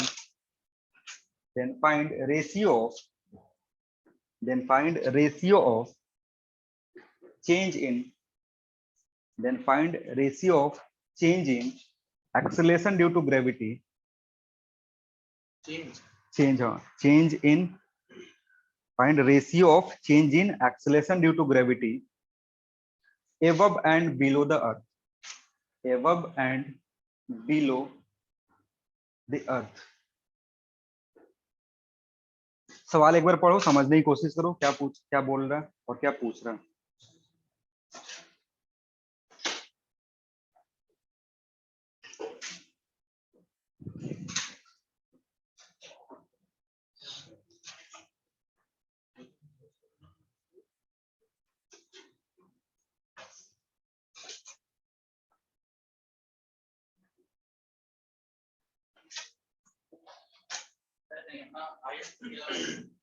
height कुछ भी मान लो अपने मन से। जो change delta H आएगा ना, delta H R E से छोटा ही आएगा हमेशा। जो डेल्टा एच होगा वो आर ई से क्या है, छोटा है। तो तुम सेकेंड वाला फॉर्मूला यूज कर सकते हो। फिर बाद में मॉडिफिकेशन करने से पहले जो पहले से मॉडिफाइड फॉर्मूला है उसको क्या कर लेंगे, यूज कर लेंगे।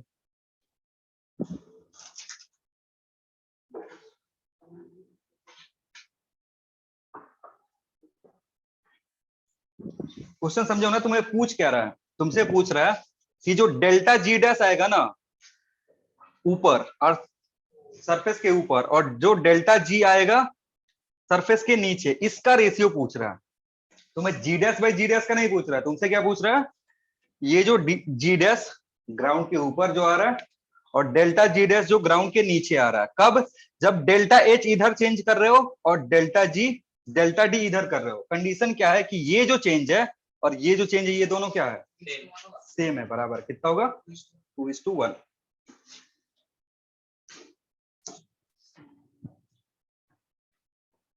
सवाल नहीं समझ पा रहे हो?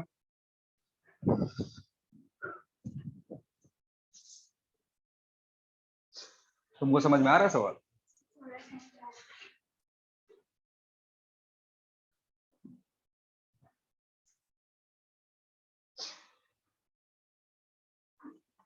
अरे करो तुम, छुपा रही हो।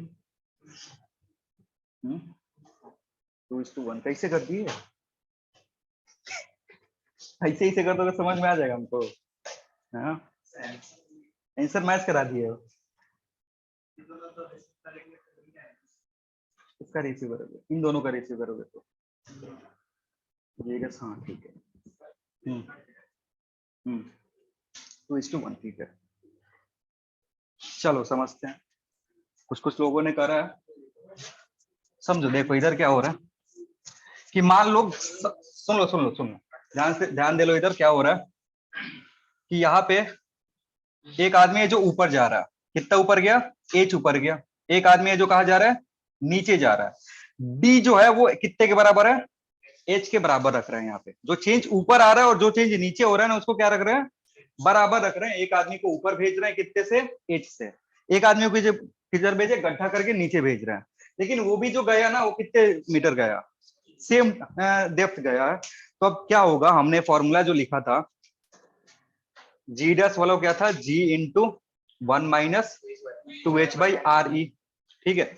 और जो दूसरा फॉर्मूला, अब डेल्टा जो होगा वो कितना होगा, इस टर्म में से इसको माइनस करोगे तो G dash G minus 2h by R E. Delta calculate करोगे तो इसको इधर ले जाओ, it will be delta G dash जो होगा, इट विल बी इधर जी मल्टीप्लाई करो तो 2gh बाई आर ई होगा। डेल्टा जी जब कैलकुलेट, कैसे है डेल्टा जी, इस टर्म को इधर ले गए और इस टर्म को इधर लाए। तो जी माइनस जी डैश जो टर्म है ना, उसको किससे रिप्रेजेंट कर रहे हैं, डेल्टा जी डैश से कैलकुलेट कर रहे हैं, क्योंकि वही है चेंज इन। चेंज का मतलब क्या होता है, चेंज का मतलब है कि दिस माइनस दिस, ठीक है ना। ये जो वैल्यू में जो चेंज आ रहा है वो कितना आ रहा है, तो यहाँ पे जी डैश है, यहाँ पे कितना है, जी है सॉरी। तो वैल्यू घटाओगे, डेल्टा जी डैश कैसे निकलेगा, ये माइनस ये कर लो। ये चेंज आया कब, जब ऊपर जा रहे थे, और उसकी वैल्यू कितनी है, 2gh बाई आर ई। अब ग्राउंड के नीचे जाओगे, ग्राउंड के अगर नीचे जा रहे हो तो उसके लिए फॉर्मूला तुम्हारे पास क्या है, जी डैश जो है ग्राउंड के नीचे है, जी इंटू 1 माइनस जी आर ई। अगेन यहाँ पे जब चेंज निकालोगे इसको मल्टीप्लाई करोगे जी, इसको मल्टीप्लाई करोगे are E, delta G dash यहाँ पे जो आएगा वो कितना होगा जी डी बाई आर ई। लेकिन सवाल में साफ साफ दिया हुआ है कि जितना ये वैल्यू है उतना ही ये वैल्यू है। तो अगर रेशियो लोगे, ये एच कर लो और इधर डी कर लो, तो रेशियो लोगे अगर delta G dash H divided by delta G dash D, तो कितना होगा 2gh by R E divided by G D by R ई। और सवाल में ये दोनों सेम सेम दिया तो कैंसिल आउट हो जाएगा, जी से जी चला जाएगा, आर ई से आर ई, बचेगा क्या 2 या 2:1। समझ में आया? नहीं समझ में आया? यहाँ ये समझ में आया इधर तक? अच्छा हम इस साइड तो बोल लो ना, पहले तो बोल दो। देखो जी या ये वाला फॉर्मूला, इस फॉर्मूला में हमें कैलकुलेट क्या करना है ना, इसको अगर मल्टीप्लाई कर दोगे तो ये जी हो जाएगा और ये क्या हो जाएगा। अब इस पॉइंट पे देखो, हम इन दो पॉइंट के बीच का चेंज निकालना है, क्योंकि सवाल में तुमको क्या दिया हुआ है, ratio of change of acceleration due to gravity. Change का क्या मतलब होता है, दो पॉइंट पे जो वैल्यू है उसका डिफरेंस। तो सरफेस पे कितना है जी है, इस पॉइंट पे कितना है जी डैश है। तो जी और जी डैश का देखो इधर रिलेशन दिया हुआ है, तो अगर ये टर्म इधर ले जा रहा हो और इसको इधर ले जाओगे तो जी माइनस जी डैश दिखेगा, जिसकी वैल्यू कितने के बराबर होगी 2gh बाई आर ई। तो ये जो डेल्टा जी आ रहा है ना, ये कब आ रहा है, जब हम ऊपर की तरफ जा रहे हैं, जिसकी वैल्यू कितनी है 2gh बाई आर ई। अब हम ग्राउंड के अंदर जाएंगे, ग्राउंड का रिलेशन कहां से मिलता है, ग्राउंड में जो चेंज है उसका रिलेशन यहाँ से मिलता है, जो वेरिएशन है ये देता है। तो जी डैश यहाँ पे अगेन मल्टीप्लाई करोगे, फिर इसको रीअरेंज करो, इसको कहा ले गए इधर और इसको क्या करें इधर, तो जी माइनस जी डैश की जो वैल्यू होगी यहाँ पे किसके बराबर होगी। तो अगेन ये जो चेंज है ये किधर का है, जब ग्राउंड के अंदर जा रहे हैं तब ग्राउंड के अंदर जो चेंज है वो कितने से आ रहा है जी डी बाई आर ई के बराबर आ रहा है। और इसका रेशियो तुमसे सवाल में पूछ रहा था, कब, जब ये वैल्यू और ये वैल्यू दोनों क्या हो जाए सेम हो जाए, तो इससे कितना आएगा 2। तो ये भी पूछता है कि जो वेरिएशन आ रहा है ऊपर या जो वेरिएशन आ रहा है नीचे, उसमें कौन सा ज्यादा हो रहा है, ऊपर जा रहा है तब ज्यादा हो रहा है या लेफ्ट में जा रहा है तब ज्यादा। तो जो चेंज है वो कब ज्यादा होगा, जब तुम ऊपर की तरफ जाओगे, तो नीचे जाओगे तो जो चेंज होगा वो क्या होगा स्लो स्लो होगा। अर्थ के सेंटर पे जी की वैल्यू कितनी होगी, अर्थ के सेंटर पे जी की वैल्यू कितनी होगी 0 होगा। क्यों, क्योंकि अर्थ के सेंटर पे जो डेप्थ होगा ना डी, उसकी वैल्यू कितनी होगी आर ही लिखेंगे या डेप्थ 0 लिख दे। अर्थ के सेंटर पे डेप्थ कितना हो जाएगा, क्योंकि डेप्थ हम कहां से देख रहे हैं सरफेस के रेस्पेक्ट में, तो आर ई, और ये आर ई कितना हो जाएगा 1 माइनस 1 जी डैश की वैल्यू, यानी सेंटर पे एक्सेलरेशन ड्यू टू ग्रेविटी कितना होगा 0 होगा। यानी सबसे मैक्सिमम जो एक्सेलरेशन हो रहा है वो कहां पे हो रहा है सरफेस पे। सरफेस पे 9.8, सरफेस के नीचे जाओ तो भी घटेगा, सरफेस के ऊपर जाओ तो भी घटेगा।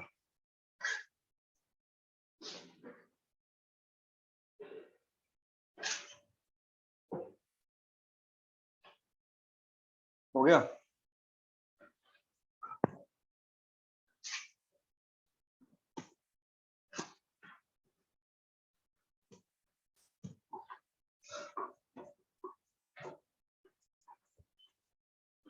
नेक्स्ट लिखना variation in acceleration due to gravity, point C होगा तुम्हारा, यानी फैक्टर 3, थर्ड फैक्टर जिस पे डिपेंड करेगा। Variation in acceleration due to gravity due to latitude,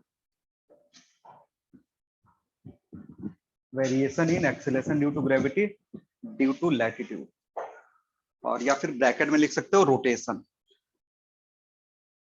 earth rotate करता है, उसके रोटेशन के चलते भी क्या आता है थोड़ा सा वेरिएशन आता है। क्या बोले लैटिट्यूड, सोशल साइंस वीक था तुम्हारा, सुनाई नहीं। अच्छा सुनाई नहीं, लैटिट्यूड समझते हो ना क्या होता है लैटिट्यूड, एल्टीट्यूड लैटिट्यूड ये सारे वर्ड कहाँ दिखते हैं ज्यादातर जियोग्राफी में। तो अगर ज्योग्राफी वीक होगा तो फिर क्या होगा इधर भी पढ़ नहीं पाओ।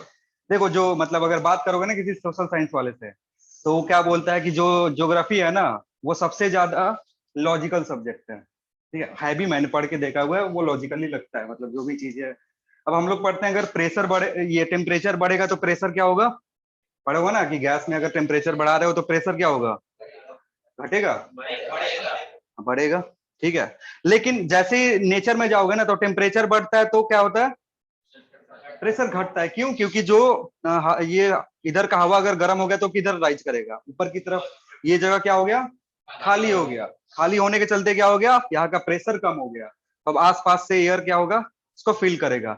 ये जो कंडीशन है ये किधर पढ़ते हो तुम, केमिस्ट्री में या फिजिक्स में पढ़ते हो, लेकिन ज्योग्राफी में जाते ही क्या हो जाएगा, थोड़ा सा उल्टा हो जाता है। तो जो मास्टर पढ़ाता है ज्योग्राफी का वो पहले ही डरा देता है कि जो फिजिक्स में पढ़े हो उसका क्या करना, वो वाला दिमाग मत लगाना, नहीं तो इधर क्या हो जाएगा, गलत हो जाएगा। इधर डेंसिटी का कंसेप्ट लगा करके सोच लो कि टेम्परेचर बढ़ेगा तो डेंसिटी क्या होगा, घटेगा।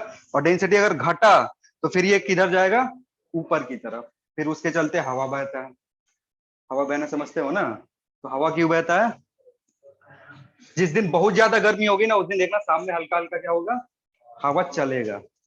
ठीक है, हाँ, तो रोटेशन के चलते या फिर लैटिट्यूड के चलते जो वेरिएशन आएगा। और दूसरी चीज यहाँ पे एक और है कि ये एक ऐसा सिचुएशन होगा ना, ये एक ऐसा सिचुएशन होगा जहां पे हम अर्थ को नॉन इनर्शियल फ्रेम मान के सॉल्व करते हैं। क्योंकि अर्थ क्या कर रहा है, रोटेट कर रहा है। अगर उस पे कोई भी एक पॉइंट लोगे तो that point will be in what, circular motion. और सर्कुलर मोशन कैसा मोशन होता है, एक्सिलरेटेड मोशन होता है। और एनी एक्सिलरेटेड मोशन अगर उस फ्रेम पे बैठ जाओगे तो कैसा हो जाएगा, नॉन इनर्शियल फ्रेम हो जाएगा।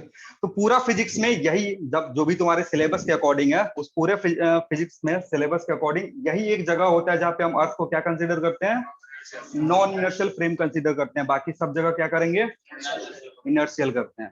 तो समझना क्या हो रहा है, ये तुम्हारा अर्थ है। अर्थ का ये सेंटर है। अर्थ का जो सेंटर होगा, ये सेंटर है। और ये जो लाइन है ये क्या रिप्रेजेंट कर रहा है, इक्वेटर है। और ये क्या है तुम्हारा, रेडियस है, जिसको हम किससे रिप्रेजेंट कर रहे हैं, आर ई से रिप्रेजेंट कर रहे हैं। अगर यहाँ पे कोई पॉइंट लोगे, यहाँ पे कोई पॉइंट ले रहे हैं, इस पे अगर इस पॉइंट का मान लो इस एक बॉडी रखना है जिसका मास कितना है, एम है। ठीक है, इस एम का जो वेट होगा या जो नॉर्मल रिएक्शन होगा उसी से अपेरेंट वेट आएगा। और उस अपेरेंट वेट में जो जी की वैल्यू होगी that will be effective value of G, वही जी डैश के बराबर होगा। देखो लिफ्ट वाला प्रॉब्लम याद है, लिफ्ट में हम क्या करते थे, यहाँ पे एक ब्लॉक रखते थे और उस ये वेइंग बैलेंस रखते थे और इस पे इसके ऊपर एक ब्लॉक रखते थे। तो जो नॉर्मल रिएक्शन आता था वही ये रीड करता था, जो भी नॉर्मल रिएक्शन आता था वही रीड करता था। तुमने नॉर्मल रिएक्शन देखा होगा कि किसी केस में m is equal to G plus A आ रहा था या फिर m equal to G minus A आ रहा था। और इसको क्या बोल रहे थे, इफेक्टिव जी इफेक्टिव। और इसको क्या बोल रहे थे, इसको जी इफेक्टिव बोल रहे थे। तो वही सिचुएशन यहाँ पे है कि अगर ये नॉर्मल रिएक्शन यहाँ पे तुम निकाल लोगे ना, वो नॉर्मल रिएक्शन क्या दे देगा, बॉडी का वेट दे देगा। इस पॉइंट पे बॉडी का वेट कितना होगा और फिर उसमें मास से डिवाइड कर दोगे तो वो इस पॉइंट पे जो इफेक्टिव जी की वैल्यू आएगी वो देगा तुमको। आ रही बात समझ में क्या बोल रहा हूँ। तो हमें कैलकुलेट क्या करना है, नॉर्मल रिएक्शन की वैल्यू कैलकुलेट करनी है। तो एक लाइन खींचो, ये जो लाइन है ये इस रेडियस से एंगल बना रहा है थीटा, और इसी थीटा को क्या बोलते हैं, लैटिट्यूड। तो इस थीटा पे जी कैसे डिपेंड करेगा वो समझते हैं। अब देखो, अगर इसका फ्री बॉडी डायग्राम बनाओगे, ये जो भी बॉडी है इसका फ्री बॉडी डायग्राम बनाओगे तो कौन कौन से फोर्सेस लगेंगे, mg और सेंट्रीफ्यूगल फोर्स लगता नहीं है, वो जो एग्जिस्टिंग फोर्सेस है उसी में से कोई ना कोई फोर्स सेंटर की तरफ जो लग रहा होगा that force will be what, centripetal. और अगर उस फ्रेम ऑफ रेफरेंस पे बैठ जाओगे तो सेंट्रीपिटल की जगह हम क्या ले लेंगे, सेंट्रीफ्यूगल ले लेंगे। अब mg को किधर लगा दे, mg नीचे की तरफ, mg किधर लगेगा, टुवर्ड्स द सेंटर, क्योंकि ये मैंने अर्थ ही ड्रॉ करा है। ये क्या ड्रॉ करा है, अर्थ। तो mg इधर ड्रॉ करे या इधर ड्रॉ करे, टुवर्ड्स द सेंटर। मतलब mg अगर लिख रहे हो तो mg किधर है, इधर है। ये कॉमन मिस्टेक है, बच्चे क्या करते हैं बना देंगे लेकिन mg किधर दिखाएंगे, नीचे। क्यों, क्योंकि अभी तक मैंने जितने भी सवाल करवाए इसमें mg किधर दिखाया, नीचे। तो हर बार मैं अर्थ नहीं बना रहा था ना, क्योंकि अर्थ नीचे इसलिए नीचे दिखा, लेकिन यहाँ पे अर्थ का फिगर ही बना दिया। तो अगर यहाँ पे कुछ भी मास रखोगे तो उसके चलते जो फोर्स आएगा, वेट फोर्स, वो किधर की तरफ जाएगा, यानी इस लाइन का लॉन्ग mg लगेगा। और इसके अपोजिट डायरेक्शन में क्या लगेगा, नॉर्मल रिएक्शन n लगेगा। ठीक है, जब ये रोटेशन होगा तो रोटेशन का जो सर्किल देखोगे वो कुछ इस तरीके से होगा। ये कौन सा सर्किल है, जिसपे पार्टिकल, जिस पाथ पे ये पार्टिकल घूम रहा है, अगर यहाँ पे कोई बैठ के देखेगा तो इसको ये पार्टिकल क्या दिख रहा है, ऐसे गोल गोल घूम रहा है इस सर्किल पे, तो इसका कुछ रेडियस होगा कितना, मान लो स्मॉल आर। इस स्मॉल आर और कैपिटल आर का रिलेशन बता सकते हो, स्मॉल आर और कैपिटल आर का रिलेशन बता दो क्या होगा, आर ई कॉस थीटा। क्योंकि इधर देखोगे एक ट्राइंगल बन रहा है इस तरीके का, ये तुम्हारा ट्राइंगल है, जहां ये आर है, ये एंगल कितना हो जाएगा, थीटा। तो अगर इधर देखोगे ये एंगल तुम्हारा कितना है, थीटा। ठीक है, ये थीटा, ये आर, और इसकी वैल्यू कितनी है, आर ई है। ये जो वैल्यू है ये तुम्हारा रेडियस है, तो इसका कॉस टर्म ले लोगे तो स्मॉल आर ई, यानी आर जो है वो किसके बराबर है, आर ई कॉस थीटा के बराबर है। इसका जरूरत पड़ेगा इसलिए लिखती है यहाँ पे।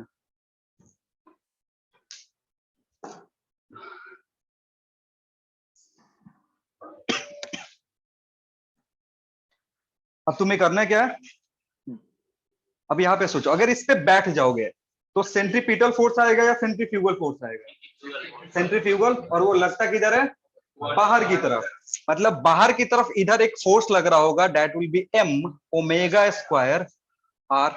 ठीक है, और ये लग नहीं रहा है, इन दोनों के चलते इनका जो कंपोनेंट है ना वो ये फोर्स देगा।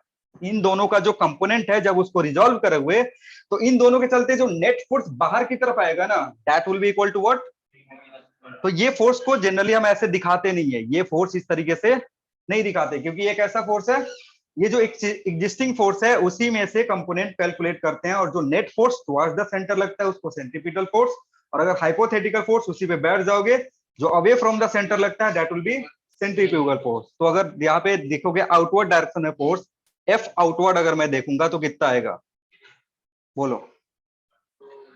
इसको एन कैलकुलेट करना है ना, तो एन अगर कैलकुलेट करना है तो ध्यान से देख लो, इसका कंपोनेंट लोगे, इसका कंपोनेंट लोगे तो कितना होगा, एन बराबर किसके होगा, N plus F centrifugal, C F मैं लिख रहा हूं, वो किसके बराबर होना चाहिए, mg के बराबर होना चाहिए।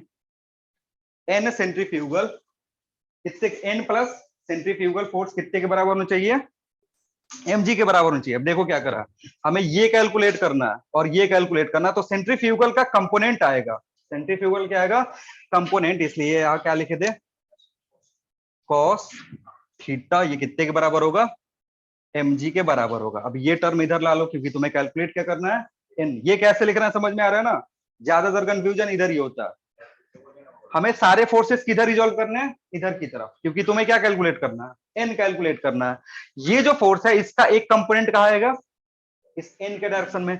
ये एंगल अगर थीटा है और इधर लग रहा है तुम्हारा सेंट्रीफ्यूगल फोर्स, सेंट्रीफ्यूगल फोर्स को बाहर की तरफ क्यों दिखा रहे हैं, क्योंकि जो हमारा अर्थ है ये कैसे बिहेव कर रहा है अभी, non inertial frame, non inertial frame, और उसी पे बैठ करके तुम सारी चीजें कैलकुलेट कर रहे हो, तो इसलिए सेंट्रीफ्यूगल फोर्स बाहर की तरफ लगता है।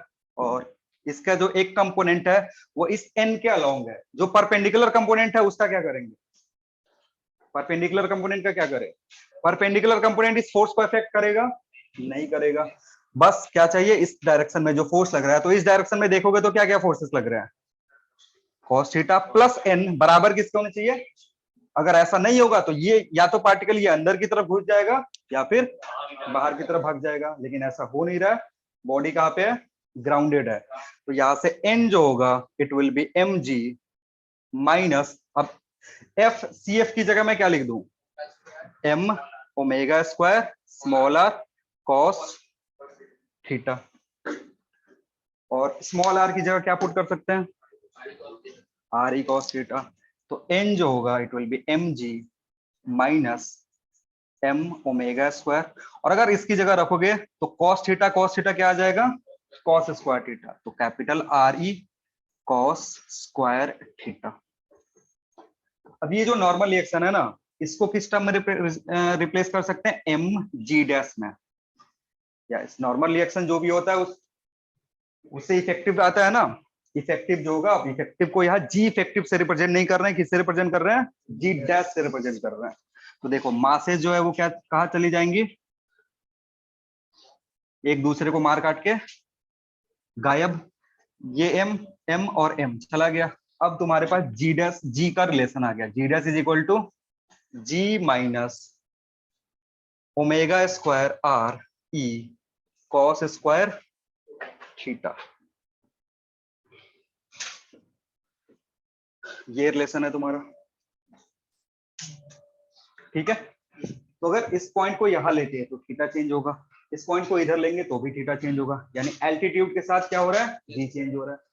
अगर अर्थ का रोटेशन स्टॉप कर देंगे तो कोई चेंज होगा, अर्थ का रोटेशन अगर चेंज खत्म कर देंगे तो ओमेगा जीरो, तो फिर ये वाला इफेक्ट क्या हो जाएगा, गैप हो जाएगा। इसलिए लैटिट्यूड का चेंज और ओमेगा का जो ओमेगा के रेस्पेक्ट में जो चेंज होता है वो साथ साथ रखते हैं। जैसे मैंने लिखवाया ना ब्रैकेट में रोटेशन लिखवा दिया, वो रोटेशन लिख के रखना है, लैटिट्यूड के चलते, वो लैटिट्यूड के चलते चेंज क्यों आ रहा है, क्योंकि अर्थ रोटेट कर रहा है। अर्थ अगर रोटेट नहीं करता तो लैटिट्यूड के चलते जो चेंज आता, लैटिट्यूड में जो आता चेंज, उसके चलते जी वेरिएशन नहीं दिखता तुमको।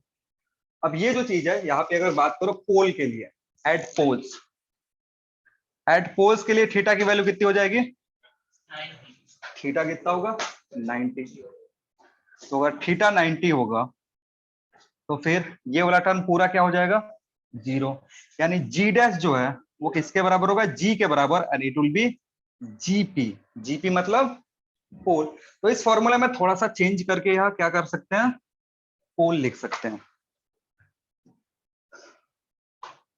ठीक है, पोल के बराबर क्यों लिख रहे हैं, क्योंकि जैसे ये जीरो होगा ना, ये 90 होगा, ये पूरा टर्म जीरो, जी डैश किसके बराबर होना चाहिए, पोल के बराबर होना चाहिए, पोल पे जो भी वैल्यू आ रहा है पोल के बराबर, इसलिए इसको मतलब ये जो टर्म है, ये जो टर्म है ये कौन सा है, gravitational acceleration due to gravity at poles. अब इक्वेटर पे अगर देखोगे, एट इक्वेटर,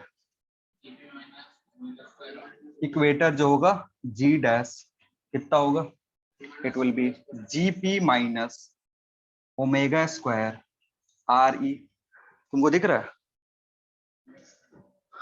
इसके लिए थीटा जो होगा कितना होगा, जीरो, और कॉस जीरो कितना होता है, 1, तो ये 1 हो गया, बचेगा क्या, बस ये वाला टर्म बचेगा, तो जो यहाँ दिख रहा। अब पोल में से देखोगे ना, पोल वाले वैल्यू में से ये वाला वैल्यू घट रहा है, तो इक्वेटर पे जो वैल्यू होगा क्या होगा, कम होगा, यानी पोल पे सबसे ज्यादा मिलेगा तुमको जी का वैल्यू, और इक्वेटर पे अगर मोशन तुम्हारा ऐसे हो रहा है, कोई यहाँ पे खड़ा है इधर की तरफ मूव कर रहा है, तो जी के वैल्यू में कैसा चेंज आएगा, कम होगा। पोल पे खड़ा होकर के इक्वेटर की तरफ अगर जाओगे तो वैल्यू क्या होगा, घटेगा, अगर इक्वेटर पे खड़ा होकर पोल की तरफ जाओगे तो बढ़ेगा। अब देखो, अगर एक नाव, एक बोट है जो ऐसा मोशन कर रहा है फ्रॉम पोल टू, कहाँ पे, फ्रॉम पोल टू इक्वेटर, तो होता क्या है कि पोल टू इक्वेटर देखोगे तो ऐसे सिंकिंग, और सिंकिंग जो वॉल्यूम है ना वो घटता बढ़ते रहता है, कितना वैल्यू सिंक होगा और कितना वैल्यू बढ़ेगा, वो घटते बढ़ते रहता है, क्योंकि वेट जो है वो क्या होगा, चेंज होगा, वेट चेंज होगा। समझो यहाँ पे जो वेट था वो ज्यादा होगा, तो वेट अगर ज्यादा है तो उसके लिए ज्यादा डिस्प्लेस करना पड़ेगा वॉल्यूम, ज्यादा वॉल्यूम डिस्प्लेस करने के लिए बोट जो होगा ज्यादा सिंक करेगा। जैसे ही वो इक्वेटर की तरफ मूव करेगा तो उसका वेट क्या हो गया, कम हो गया, अगर वेट कम हो गया तो उसको कम वॉल्यूम डिस्प्लेस करना है तो वो कम सिंक करेगा, यानी इधर की तरफ बोट ज्यादा सिंक होता है, इधर की तरफ बोट कम सिंक होता है। अगर सेम बोट कहां से ट्रेवल कर रहा है, पोल से इक्वेटर की तरफ, तो ग्रेजुअली जो उसका सिंक का वॉल्यूम है वो क्या होगा, घटेगा, और उल्टा मोशन डायरेक्शन में जा रहे हो तो बढ़ेगा। तो ये कभी कभी पूछ देता है थ्योरी में कि अगर हम पोल से इक्वेटर की तरफ जा रहे हैं तो जो बोट है वो ज्यादा सिंक होगा या फिर कम सिंक होगा। समझ रहे हो क्या हो रहा है।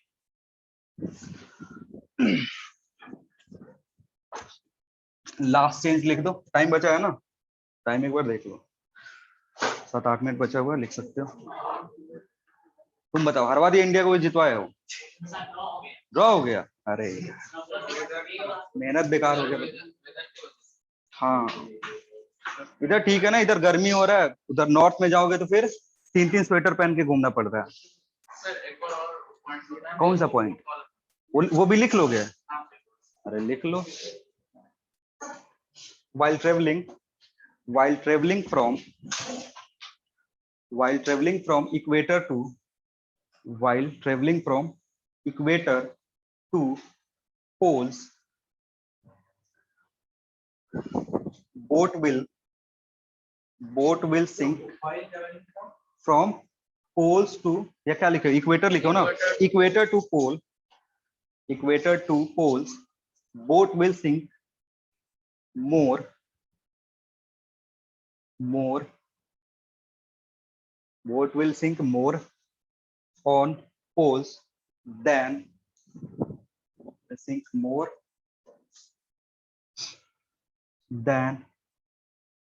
at equator. Will sink more on poles than at equator. Equator पे क्या होगा, कम सिंक करेगा, क्योंकि वहां पे जी इफेक्टिव का वैल्यू क्या है, कम है। और जैसे पोल पे जाएगा उसका वेट बढ़ जाएगा। वेट को ही बैलेंस करता है ना बायंसी। बायंसी किसको बैलेंस करता है, आगे पढ़ेंगे। क्योंकि कोई भी बॉडी अगर फ्लोट कर रहा है तो उस पे ऊपर की तरफ क्या लगता है, बायंसी लगता है, नीचे की तरफ क्या लगता है, वेट फोर्स लगेगा उसका mg। अब ये g जो है ना, ये क्या हो रहा है, जी जो है ये इंक्रीज हो रहा है। इस इंक्रीज को कौन बैलेंस करेगा, बायंसी। और बायंसी क्या होता है, रो जी भी। ठीक है, तो ये वाला चीज देखना।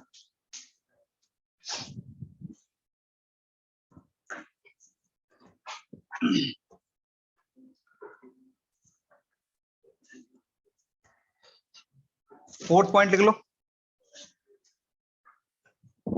Due to shape of earth due to shape of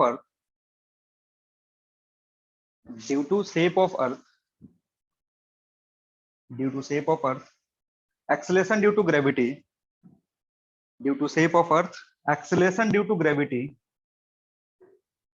shape of earth acceleration due to gravity also increases while moving from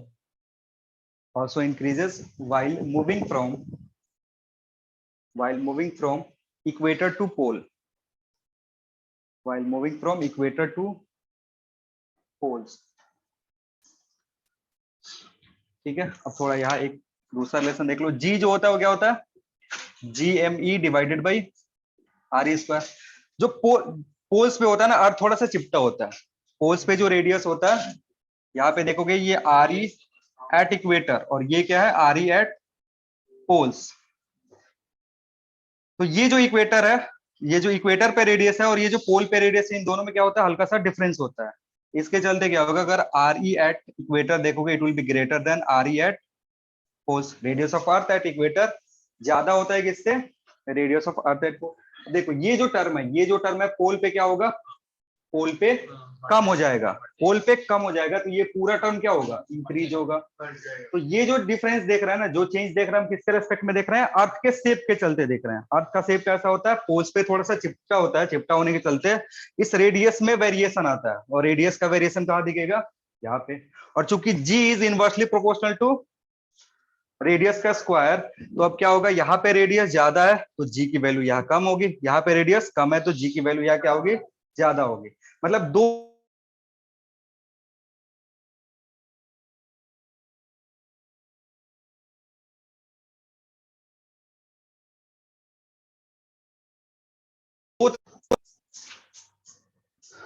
लिख लियो ना। इसमें बस इतना ही लिखना था, अगर RE ऐसा है तो G at pole will be greater than G at equator.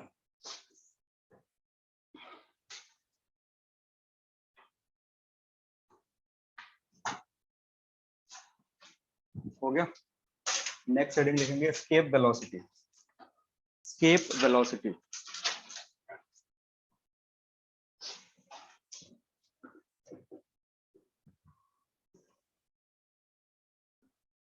Escape velocity को रिप्रेजेंट करते हैं VE से।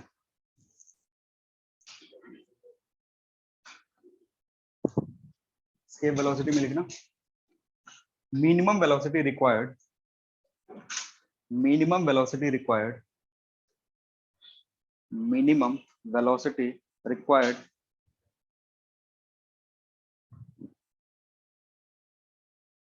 to throw a body from the surface of a planet. Minimum velocity required to throw a body from surface of a planet